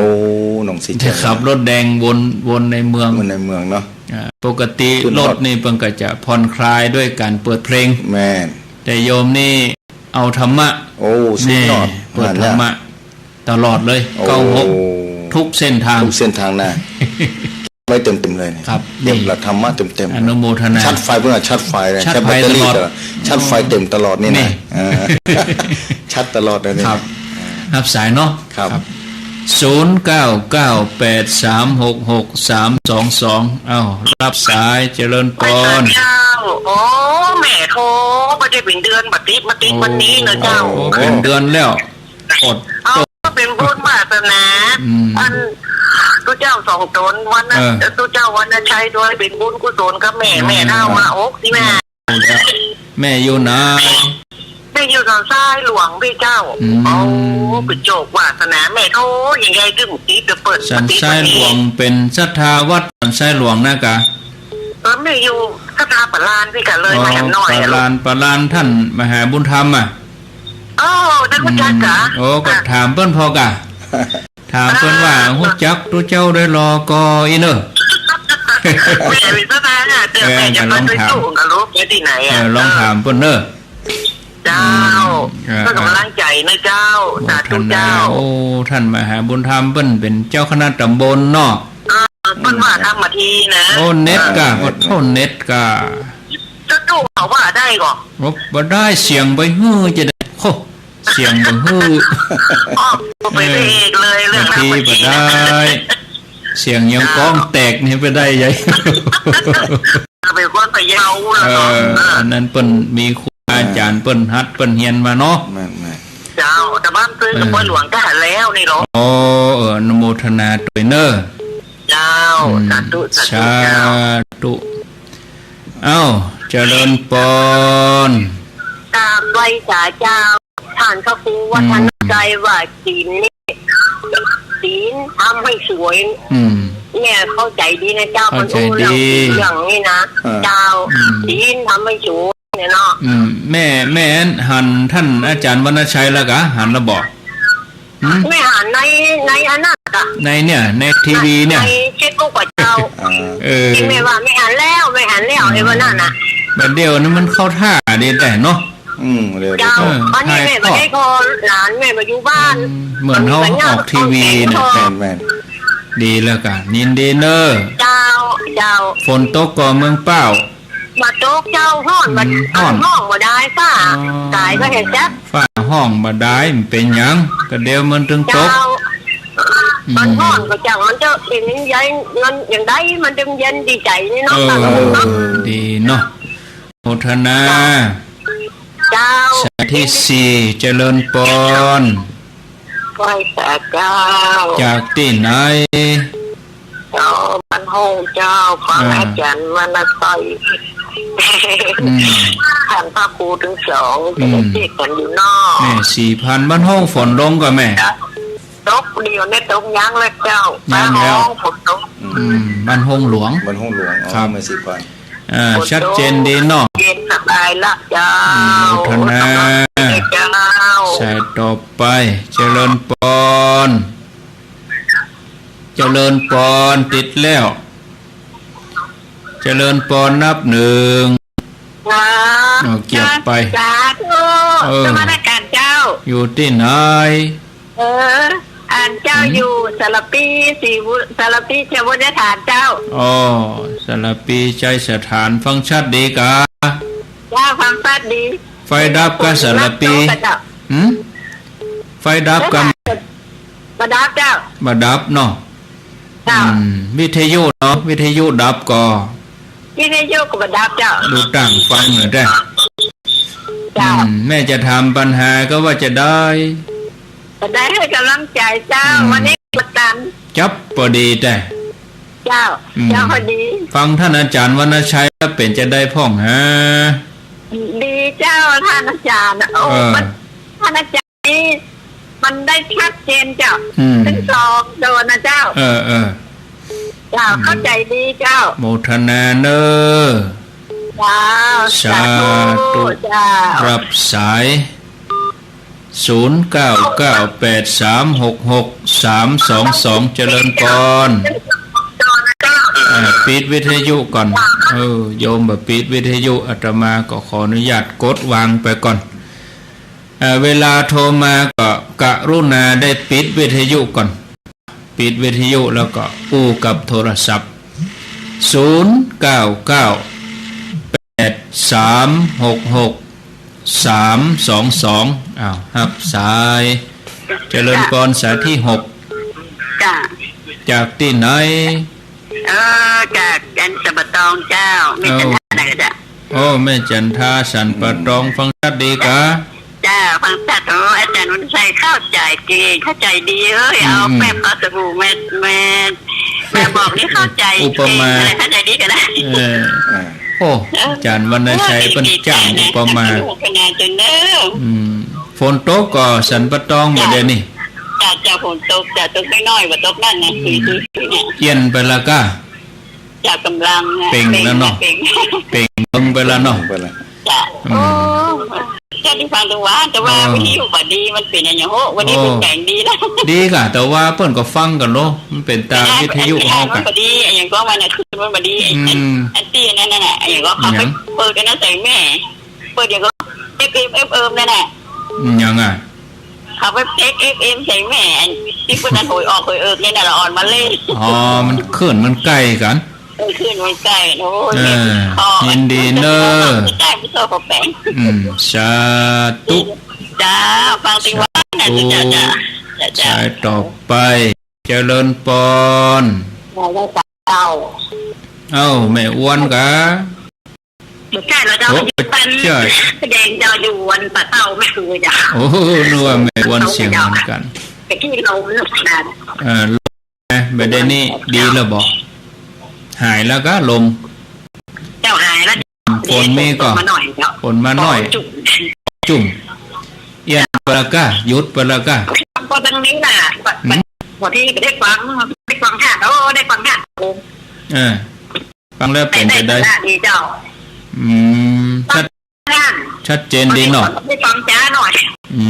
เป็นยังไงใบมุ้งหรือใบดอกที่จะอยู่นอนลงไปนอนเปิดตะหนุข้ามไปไปเจ้าเลยตะพุ่นพอไปเจ้าบะหมี่นะบดขายลมมาได้กันเจ้าล้มกับบะหมี่มันหมดมาตั้งเวียงเจ้ากันนะข้ามไปปุ่นมันโดดข้ามไปปุ่นยินดีเนอะสาธุเจริญพรเจริญพรติดแล้วจากที่ไหนตั้งใดโดยสเก็ตบนหยางอำเภอหยางตำบลหยางแม่ปลาป้องฟังชัดดีกะแม่ถามปัญหาก็จะถามถามมาเลยถามยังอ่ะจะถามว่าจังหวะเจ้าใส่ข้าวผ้าแล้วใส่เจ้าสีจังหวะเป็นยังก็ เป็นบุญนะกะ เป็นบุญนะครับ เป็นหยังก็ไปเป็นหยังบ่เป็นหยังอ่ะใส่ไปก็ถ้าเฮามันใส่ก็ใส่ถึงวันนะกะ บางคนว่ามันดีว่าใส่หยังมันว่าเจ้าที่ เฮายังกินถึงวันเฮายังกินถึงวันแม่เนี่ยเฮากินวันไหนกี่คาบอ่ะ เป็นหยังเนาะ ไม่เป็นหยังก็ให้แม่มันใส่ก็ใส่ เจ้าที่ทำข้าวผ้าก็เจ้าที่เจ้าใส่ถึงวันเนี่ย ก็ดีนะกะถ้ามันก็ใส่ไปโมทนาเด้อสาธุเจริญปอนเมาฟังวิทยุกะมันงงอ่ะเจริญปอนเจ้าจะไม่สาเจ้า จากที่ไหน เจ้าก็ฟังท่านอย่างตะแกรงชัยวรรณชัย สบายใจก็จริงอาจารย์วรรณชัยโอ้เจ้าแล้วฟังชัดดีก็อยู่ไหนนี่อยู่หนองแฝกนะมันโอ้เจ้าหนองแฝกดอยสะเก็ดกะเจ้าที่ข้าเจ้าถามพี่น้องตะวัน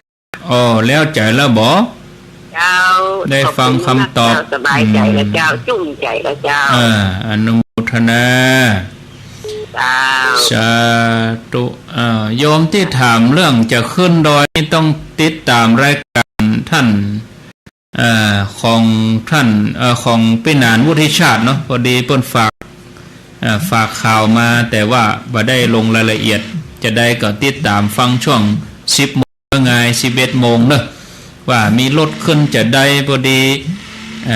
การขับรถบางคนอาจจะบ่คล่องครับขึ้นมีทางมันชันนะครับอันตรายเนาะจะได้ครับลองติดตามฟังรายการเมื่อไงเนาะอันนี้ประชาสัมพันธ์ไว้เป็นเบื้องต้นเจริญปอนสายที่10เจริญปอนจากที่ไหนจากไหนโอ้ขนาดเลยเนาะ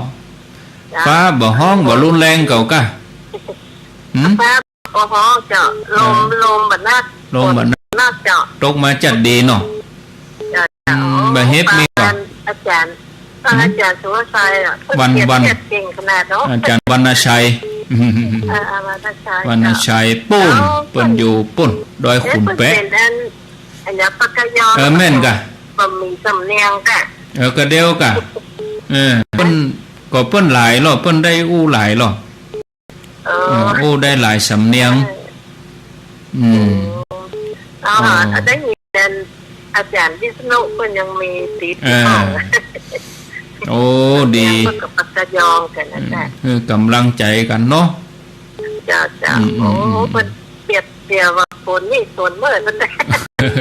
อุปมาได้ชัดเจนเนาะนึกภาพออกเลยโยมฟังง่ายๆดีสาธุครับสายต่อไปเอาเหียสัก16 สายก็เดี๋ยวจะสนทนากับท่านอาจารย์เนาะเจริญปอนให้สายเจ้าท่านพระครูทั้ง2 ตัว2 องค์เจ้าจากที่ไหนยศติดปฏิทินทะเลาะวันที่อย่างอาจารย์วันละชัยจะออกนี่นะเดือนก็ออกทุกวันออกวันทุกโซนทุกองค์2 โซน2 องค์ถ้าคุณเจ้าได้เก่งจุ่มเก่งเย็นนะท่านพระครูเนาะโอ้ก็นั่นกันก็จุ่มบ่จุ่มฝนตกเลยเฮ้ยโรงพยาบาลกับฝนตกยกหมอที่ฐานแล้วนะว่าขอมาแต่ฝนล้มขึ้นมาเลยนะจึงดูเปิดถ้าเป็นลมมามันจะกู้เดี๋ยวทางเนาะท่านพระครูเนาะก็เดินทางสะดวกอยู่โมทนา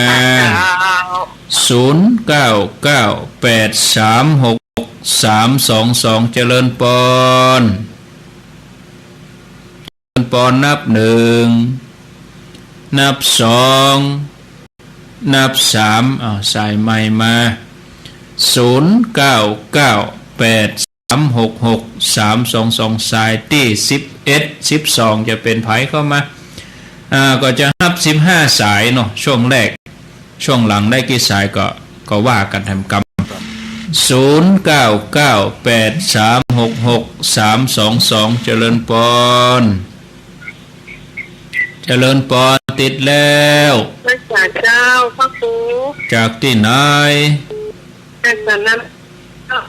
สันนาเมงสันทรายอ้าวว่าจะได้บุญกำลังโจ๊กเจ้าฟังท่านอาจารย์วรรณชัยแล้วเป็นจะได้พ้องนาจุ่มเย็นใจจุ่มใจดีใจดีม่วนใจดีรับน้ำฝนนั่นแหละเจ้าจุ่มเหมือนน้ำฝนนี่เนาะเจ้าดีแล้วติดตามกันไปตลอดเนอะตลอดเลยเจ้าท่านอาจารย์วรรณชัยเพิ่นจะมาทุกพฤหัสสุดท้ายของเดือนเจ้าเชิญติดตามฟังเนาะเจ้าจบดีสายที่13เจริญปอนจากไม่สาเจ้าจากที่ไหนจากบ้านพงน้ำเพื่อผ้าเจ้าบ้านพงฝนเอี้ยนละกะแม่บุญทวีน้ำเพื่อผ้ามาตกเจ้าพระอาจารย์มันมืดมาจากนั้นนะแม่ก็ที่ตอนมันตกแม่เขาไปดำหัวที่เอาปตทวิอันเปิ้นจัดมันห้วยน้ำดีแหละเจ้าที่ปูนนี่ตกลมเต้นก้น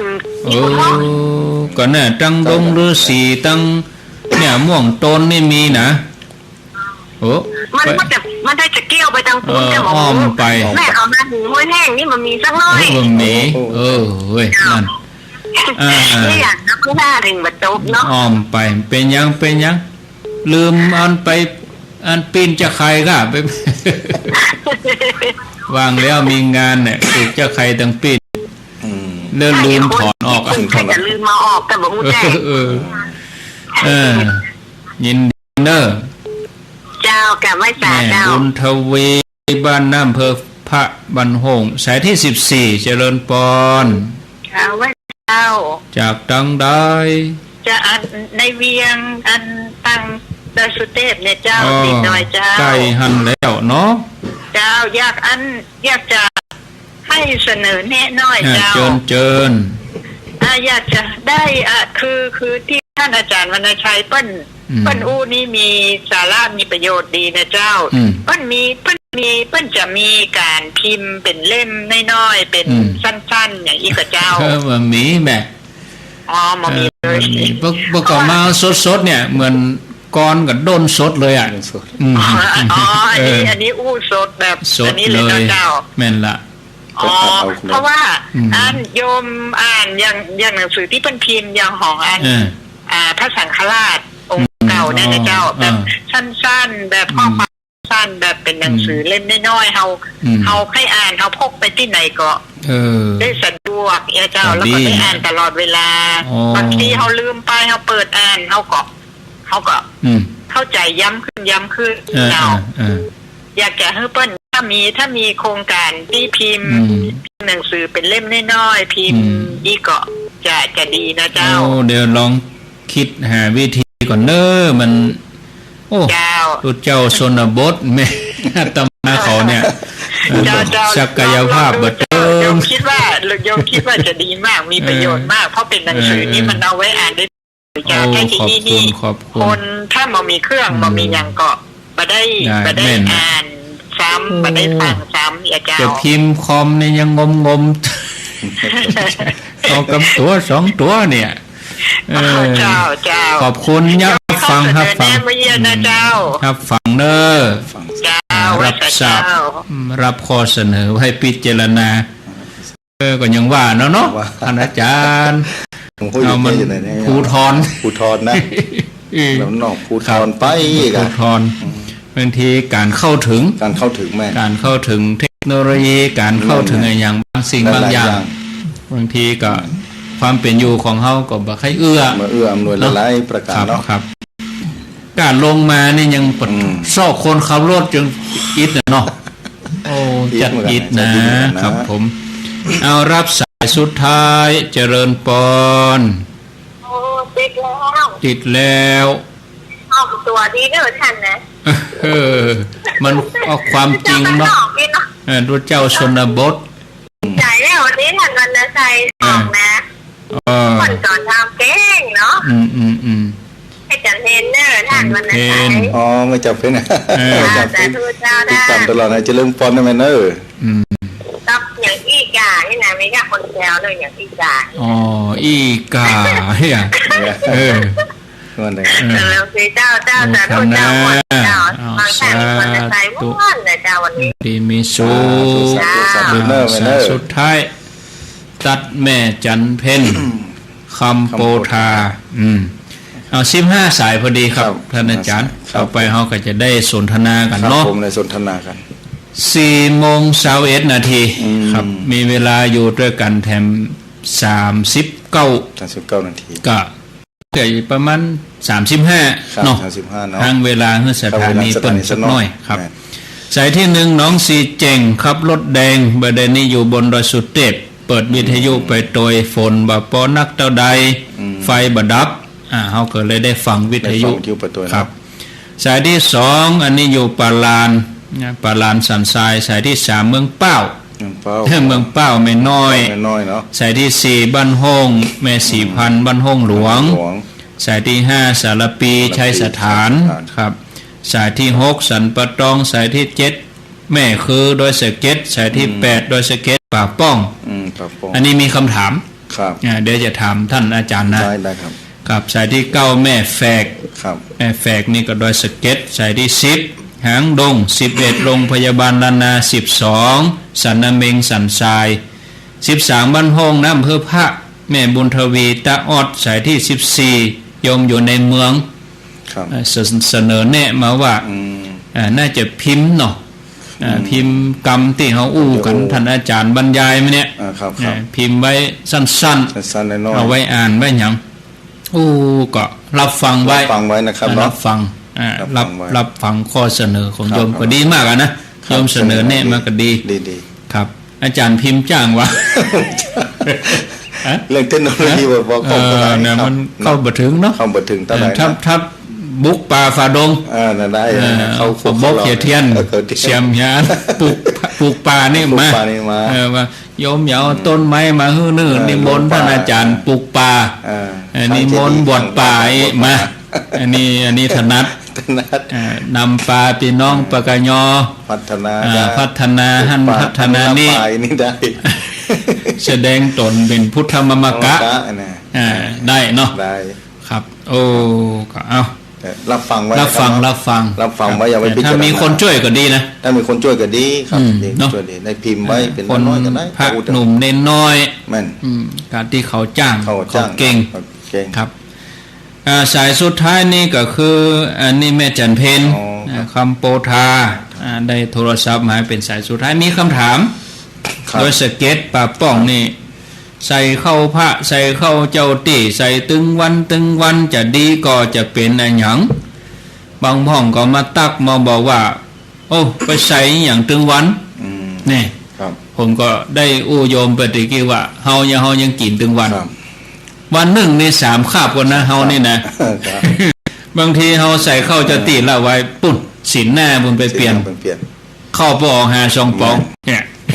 นอกก็บ้าท่านอาจารย์จะว่าจะได้ก็เข้าพระพุทธเนาะกับเจ้าตี้ส่งอย่างเนี้ยครับก็นับว่าโยมเปิ้นปฏิบัติโดยตลอดน่าอนุโมทนากับเปิ้นครับเป็นจะได้ต้องน่าอนุโมทนา1ที่ใส่เข้าพระพุทธใส่เข้าพระที่บนหิ้งผ้าเนี่ยมหาศาลเลยครับครับถ้าจิตก็อยู่ที่ห้าเนี่ยพุทธานุสติของกรรมฐานเปิ้นติดตลอด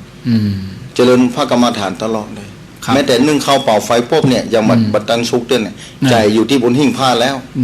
อันนี้พุทธานุสติติดแก้เข้าได้แล้วกะแก้เข้าปุณมาเข้าแก้เข้ามาเข้านี่ได้แล้วได้แล้วครับได้แล้วสมมติว่าวันพุธวันศีลเนี่ยครับได้แล้วเขาจะมาเข้าเผื่อทุกเจ้าสักกุเตือ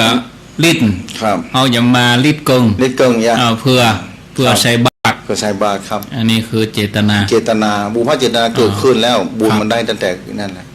แล้วก็ใส่เข้าพระพุทธเนี่ยบางที่ภาคกลางนี่ว่าจิตนิยมเหมือนกัน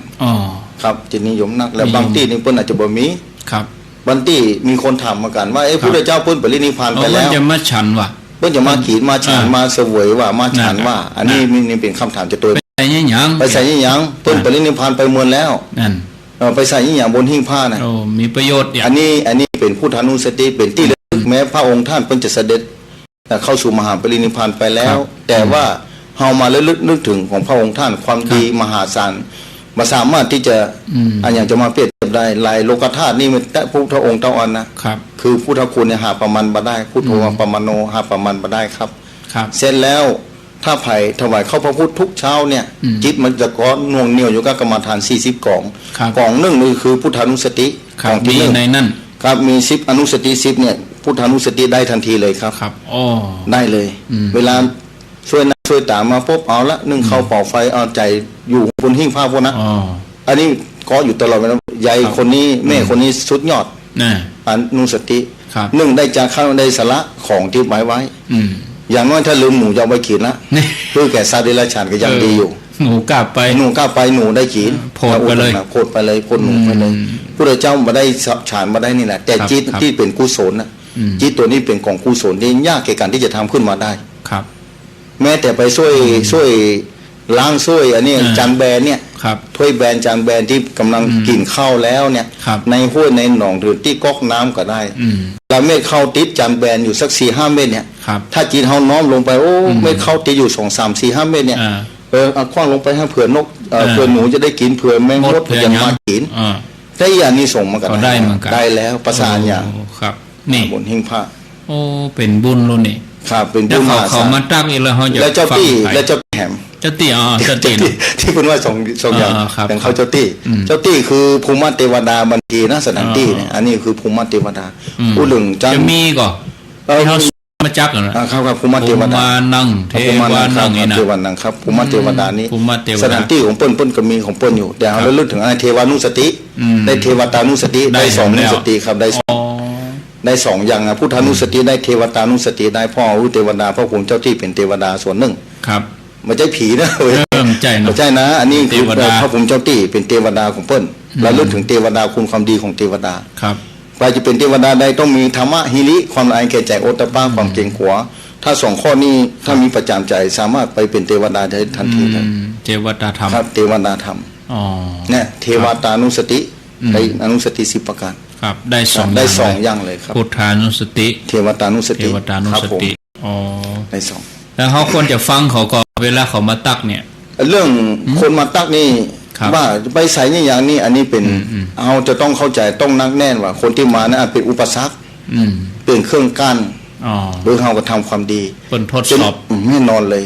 จะแง่ยั้งก็ตามทำความดีจะต้องมีอุปสรรคแน่นอนปลูกต้นไม้บดีลมมาลำไยโค่นต้นหงกี่ต้นเนี่ยอันนี้อุปสรรคในการปลูกต้นไม้โดยเฉพาะลมนี่มีความจำเป็นอันเนี้ยเวลาเนี่ยลมอันนี้คือลมปากจะไปอันนี้คือลมปากลู่ตัวจะไปลู่ตัวลมป้องกันไว้ดีๆต้องมั่นคงต้องทำตัวเหมือนไม้พายลมตีไปกันอ่อนไปพ่อไปเวลาลมหายไปแล้วก็พลิกมาอย่างเก่าครับชัดเจนครับผมอ๋อครับอ้าวบัดเดี๋ยวนี้ก็ฮับไปแล้วอยู่15 สายเอาแถมช่วงหนึ่งมีคำถามเจริญปอนเนาะได้ครับมีคำหนึ่งอันนี้ท่านอาจารย์วรรณชัยชยานันโทวัดพุทธศรีคีรีครับผมใต้รายการก็จะได้นิมนต์ท่านได้ฝากเบอร์ไว้เพื่อโยมจะได้โทรเป็นเพื่อนเดินทางเมื่อพัดแล้วก็มีหลายอยู่กันเนาะมีพัดก่อนพ้นมีที่ของสิงปุ่นนะของสิงปุ่นนะโยมโทรหาแม่พอเจริญพอเจริญเป็นฟังอยู่กับมุนนะครับเป็นโทรฟังพอดีโทรเป็นเพื่อนยามเดินไปเนาะพี่ไปถึงเพื่อนกับโทรพอดีครับมีเข้ามาญาติโยม099-836-6322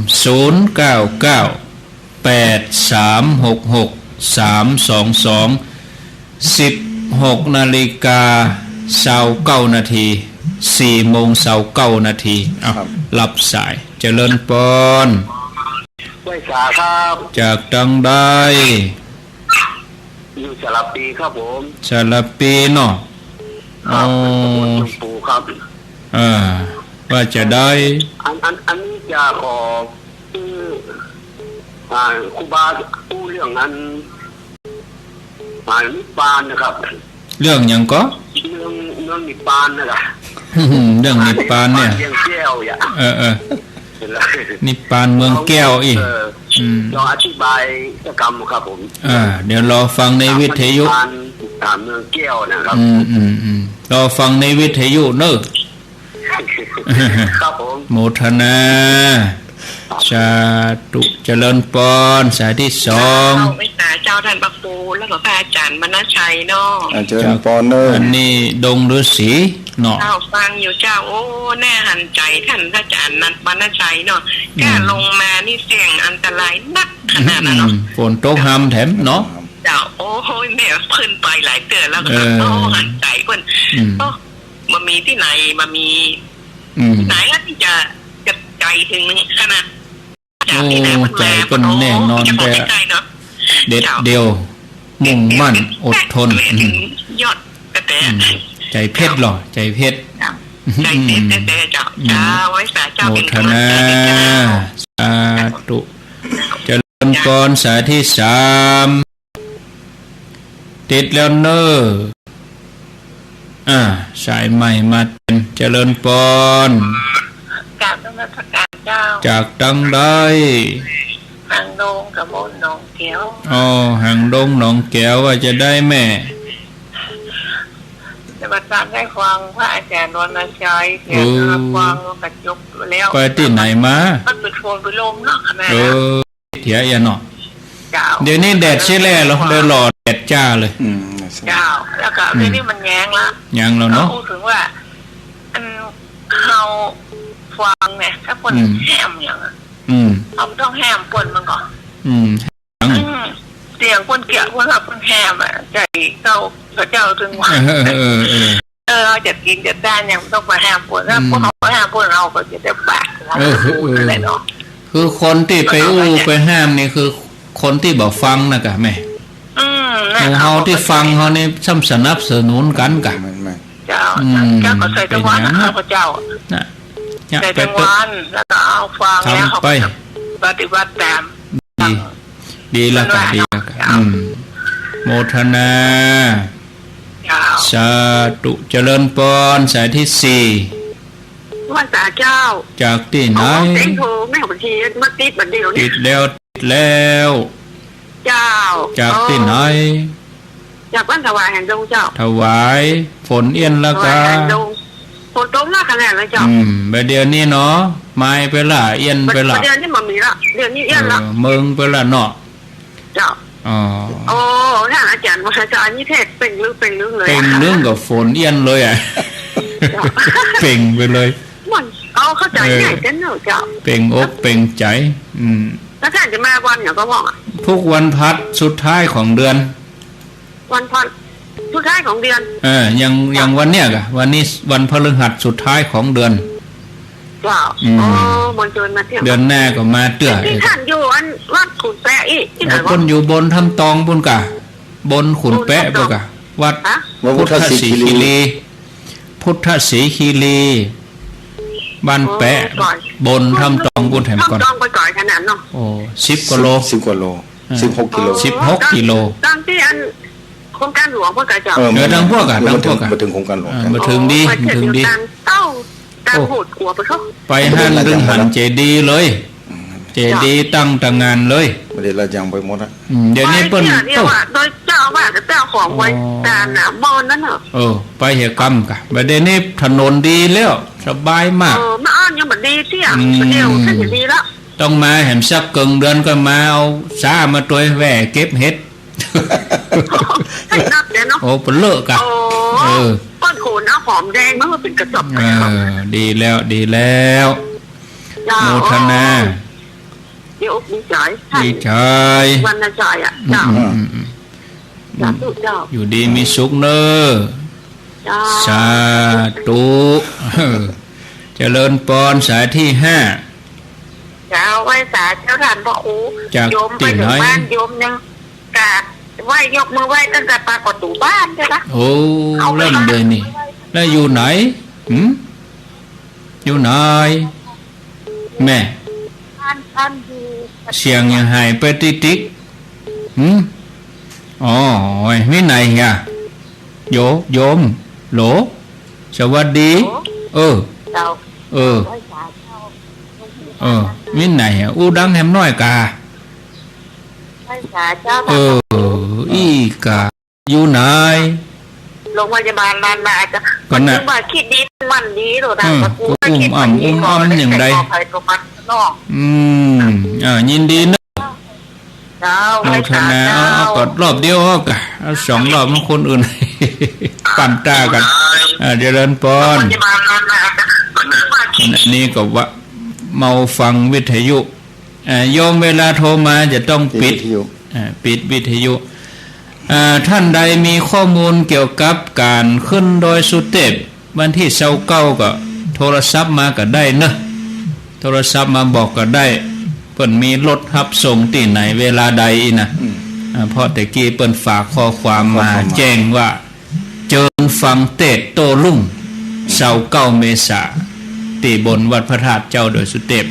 แต่ก็บ่ได้ลงรายละเอียดโยมทราบจะได้ก็โทรมาก็ได้เนาะเจริญพรติดแล้วไม่ตาเจ้า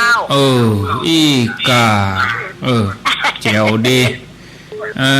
คนบ้านไก่กะคนบ้านไก่ไก่ที่ไหนมาโตข้ามาไก่มาอย่างโรงมาท่านก็ไม่อ้วนลืมปิ้นจะไข่นะกา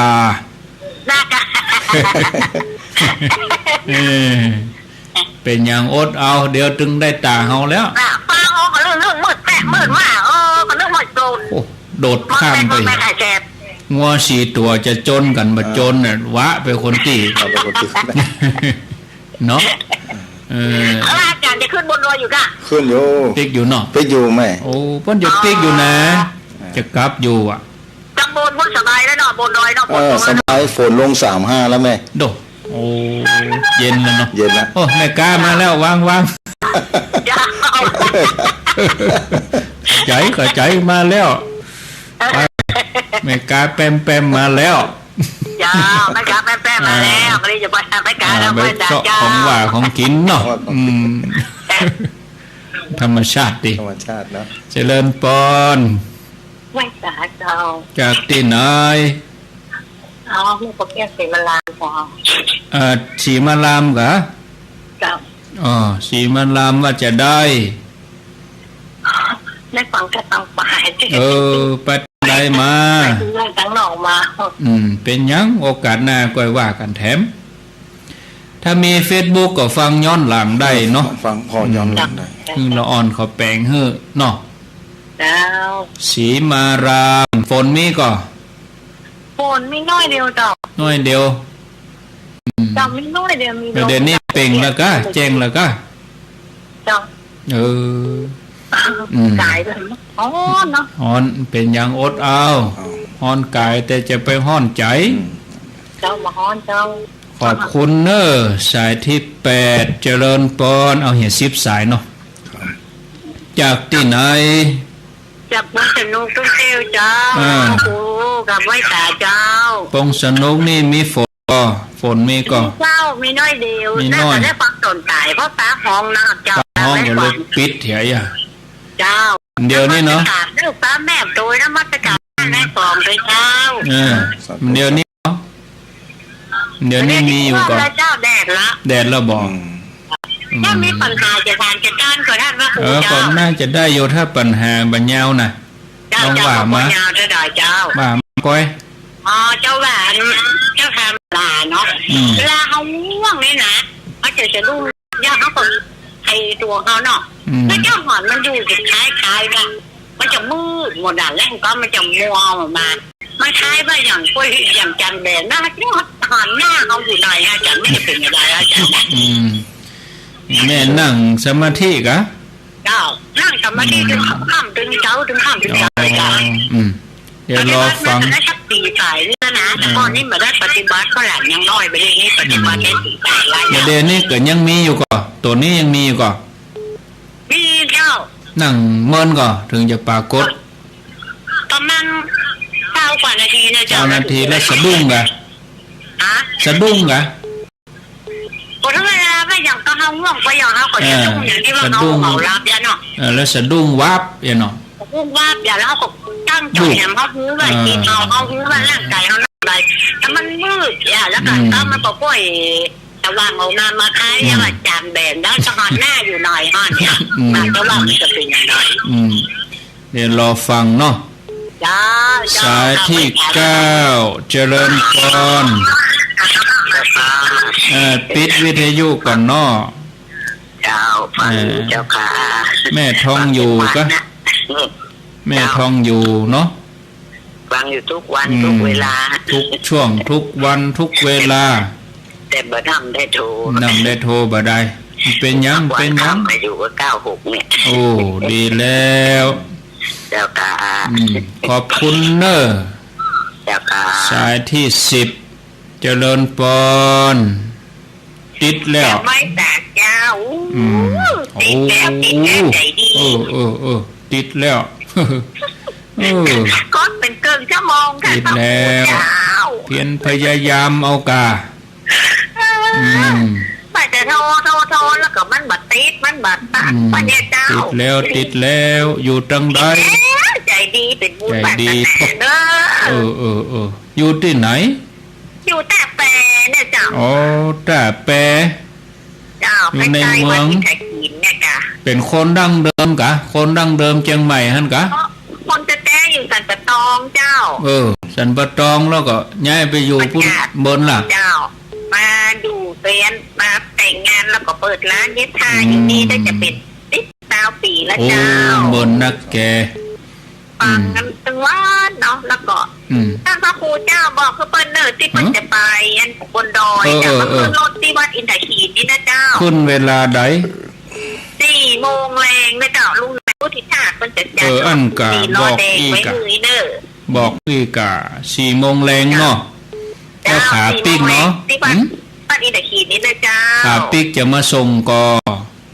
มาเจ้าหมายความว่าขึ้นไปแล้วกับได้ปีกแม่เจ้าบ่เนาะเจ้าปีกแห่งวัน1วันที่30เนี่ยเนาะก็จะดีแล้วกินอย่างละเพิ่นก็จะมาส่งมีรถมาส่งเนี่ยเจ้าขอบคุณเด้อเจ้าฟังท่านอาจารย์วันชัยเป็นตอนดีเนาะฟังไปเรื่อยๆเจ้าท่านพระครูก็ม่วนเสียงม่วนฟังกันไปเจ้าฟังถึงวันไว้ใจเจ้าโยมอยู่ตาแปรแล้วใจเนาะจ้าแล้วใจละเจ้าสาธุเด้อสาธุเจ้าอยู่ดีมีสุขรับสายหมดแล้วตามเวลา10 สายครับท่านอาจารย์วรรณชัยเพราะตอนนี้ก็4:43เนาะเหลือแถมประมาณ15 นาทีครับ15 นาทีเพื่อเฮาสนทนากันจบก็ห้างเวลาของสถานีเพิ่นครับเพิ่นจะได้ตัดสัญญาณรายการต่อไปครับสายที่1สารปีขออู้เรื่องนิพพานกำเตอะไม่จะได้เมืองแก้วหยอดมหาเนรพันธ์ที่เขาจังได้ยินปุจานเพิ่นนั้นเวนตานก็มีเนาะนิพพานังปะละมังสุขังเนี่ยนิพพานเป็นสุขเนาะเป็นจะได้สายที่1นะครับจำไว้เนอสายที่2ดงฤาษีสายที่3หนองแก้วสายที่4ถวาย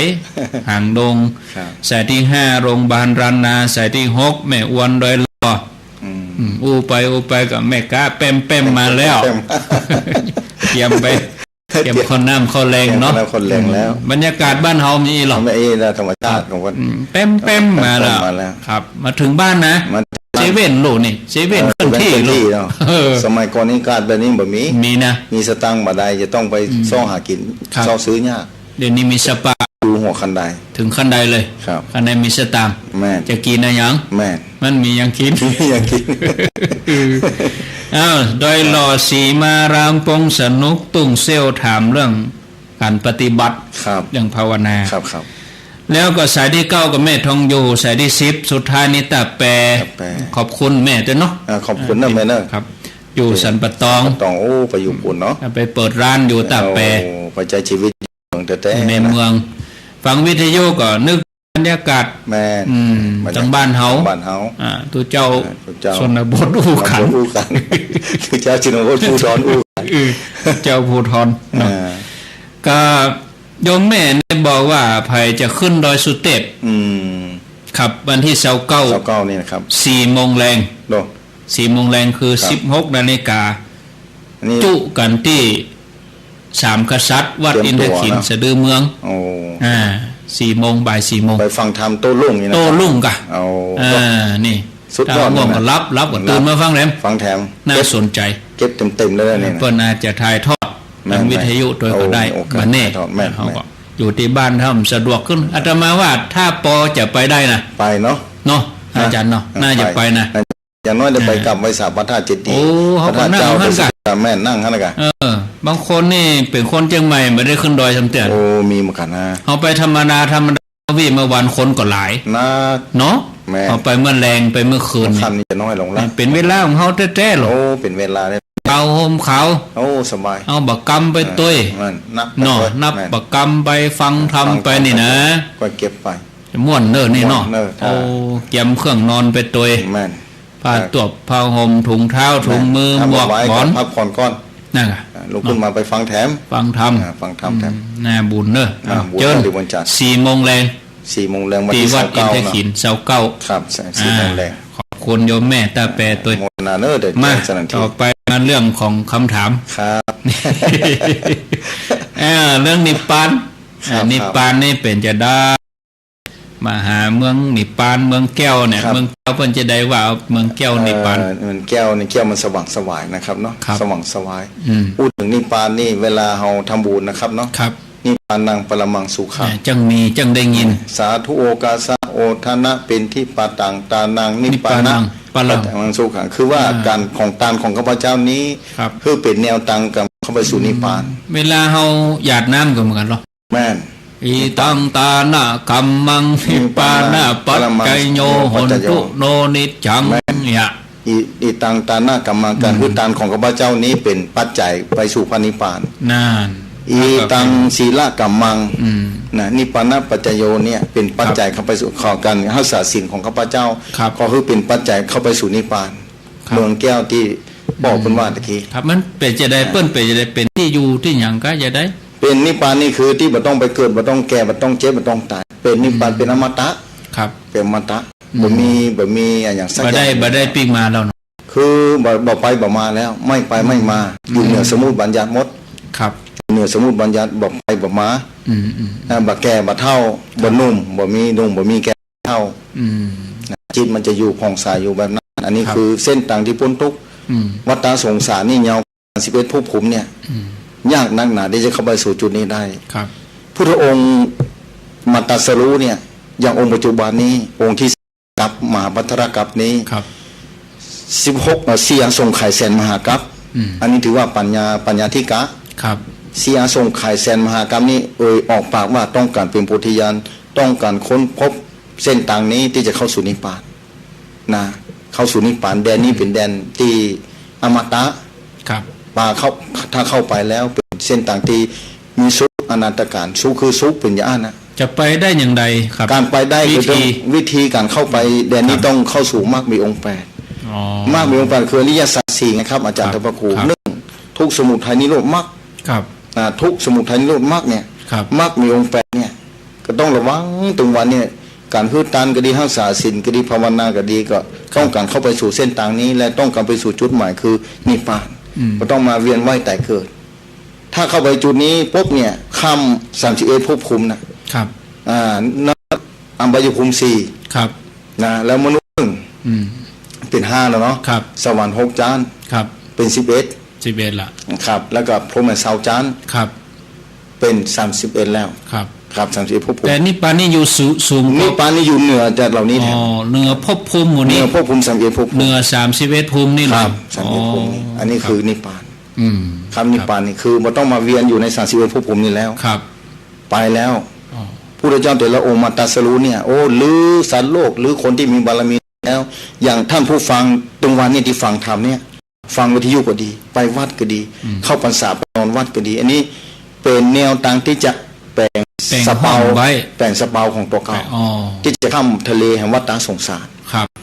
บางคนก็แปลงแล้วใบ อ่า ใบเรือเนี่ย กระดงเรือยังไม่ได้ขึ้นเรือต้องแปลงกระดงเรือต้องแปลงใบพัดใบนี่ นั่น คือลงมันตีคือมัน ครับ คือมันมั่นคงอ่ะอันนี้คือการไปวัดตรงวัน บางคนอย่างที่ใส่เข้าเจ้าตีพ่องใส่ ครับ เข้าพระพุทธพ่อง อันนี้คือจิตก่อเหนียวครับ นะเหนียวล้างกับเส้นต่างนี้หรือออกจากเส้นต่างของพระรัตนตรัยนี้ ครับ มีเส้นต่างของพระรัตนตรัยเท่านั้นที่จะเดินทางเข้าไปสู่ เส้นต่างมากและจะเข้าสู่นิพพานครับมีเส้นต่างตะวันนะนอกศาสนาอื่นนอกจากอื่นบ่มีครับบ่มีไผ่ไปได้พ่องนิพพานนี่คนที่ถ้าไผ่ไปได้ที่จะเข้าสู่มรรคมีองค์8 1โสดาปฏิมรรคโสดาปฏิผลต้องเข้าสู่อริยมรรคมรรคเนี่ยปฏิมรรคโสดาปฏิมรรคนี่หมายถึงกำลังรักษาอยู่กำลังเตียวไปอยู่เส้นทางนี้ถ้าจะเข้าไปสู่นิพพานต้องเตียวไปอยู่1สัมมาทิฏฐิต้องความคิดถูกต้องละครับกระดุมเม็ดแรกถ้าผิดเม็ดต่อไปก็ผิดหมดรู้ไปเลยนะมาตอมนะครับถ้าใส่ลูกเลยเพราะฉะนั้นกึดก็ต้องกึดให้ถูกครับกึดต้องดีบ่เดือดร้อนคนอื่นแล้วครับอู้ก็ต้องบ่เดือดร้อนตัวก่อนแล้วคนอื่นเนี่ยต้องพยายามถึงวันเนี่ยในสังคมพอเด้อถึงวันนี้โอ้น่าเป็นห่วงเพราะฉะนั้นไปสู่จุดนี้นั้นบ่ใช่ของง่ายครับอันนี้เป็นว่าแก้วเนี่ยแก้วนี่มันผ่องใสมันสว่างครับมันบ่มืดมันแจ้งมันทะลุมันปูโปร่งมันหันอย่างได้กู้อย่างมันบ่คล้องมันบ่เกี่ยวมันอย่างไส้อย่างมันโล่งไปอย่างอันแม้ว่าผมมันก็บ่เคยไปกำเตื้อแต่ที่ไปตามที่ครูบาอาจารย์เพิ่นเล่ามาเป็นทอดครับนะมีคนเคยถามเนาะครับท่านเคยหันพุทธเจ้ากับท่านเชื่อพุทธเจ้าน่ากะมีคนถามครับเคยหันกะอย่าท่านเคยหันพุทธเจ้ากับท่านพุทธเจ้าท่านเกิดมาพศ2000กว่าแล้วนั่นน่ะแน่และท่านเคยหันกามาถามครับแล้วบ่หันแต่ท่านอาจารย์ว่าได้ก็บ่เคยหันแต่เชื่อนั่นท่านเชื่อจะได้เพิ่นว่าถ้ามีเหตุผลอย่างเชื่อเนี่ยหยังมีเชื่อจะได้เพิ่นว่าครับเชื่อกะนั่นเชื่อว่าแล้วเดี๋ยวก่อนบอกเพิ่นแล้วจุขอเอาแล้วโยมถามนี่ก็ดีมากเลยเนาะว่าดีดีแล้วอาตมาเชื่อแบบว่าพุทธเจ้ามีครับแล้วถามว่าพ่อโยมมีก่อนมาก็มีกะมีกะเพิ่นว่าบ่มีได้พ่อก็เกิดได้นี่แล้วบ่มีเกิดมาได้นี่แล้วปู่อุ้ยมีก่อนอุ้ยก็มีมีเกิดหันก็หันอยู่พ่อของปู่อุ้ยหันมาบ่หันเฮ้ยแต่ต้องมีบ่หันมีอุ้ยก็มีพ่อเนาะอันไปเชื่อจะได้ว่าพ่อของปู่อุ้ยมีนั่นผมเลยถามเพิ่นอาจารย์ทำพระครูมาว่าถ้าอันพ่ออุ้ยบ่มีอันนี้ก็เลยก็ต้องมาได้หันเหมือนเดียวกันแต่มาทำพ่อมีอุปชาสืบทอดกันเป็นทอดตั้งแต่เก้าเงาพุทธนะครับต้นก็คือพระพุทธองค์มอบหมายให้พระสงฆ์ทั้งหลายที่อยู่กันไปมาสามารถจะมาหาพุทธเจ้าได้พุทธเจ้าอนุญาตคือสงฆ์เนี่ยประมาณถ้าปัจจันตชนบทออกนอกไป5 ตนหรือว่า7 ตน 11 ตนเนี่ยคือบวชได้อันนี้เขาเรียกว่าสืบทอดกับทอดอย่างป้ออุ้ยป้อของป้ออุ้ยครับธงชาติและเพลงชาติไทยเป็นสัญลักษณ์ของความเป็นไทยเราจงร่วมใจยืนตรงเคารพธงชาติด้วยความภาคภูมิใจในเอกราชและความเสียสละของบรรพบุรุษไทยประเทศไทย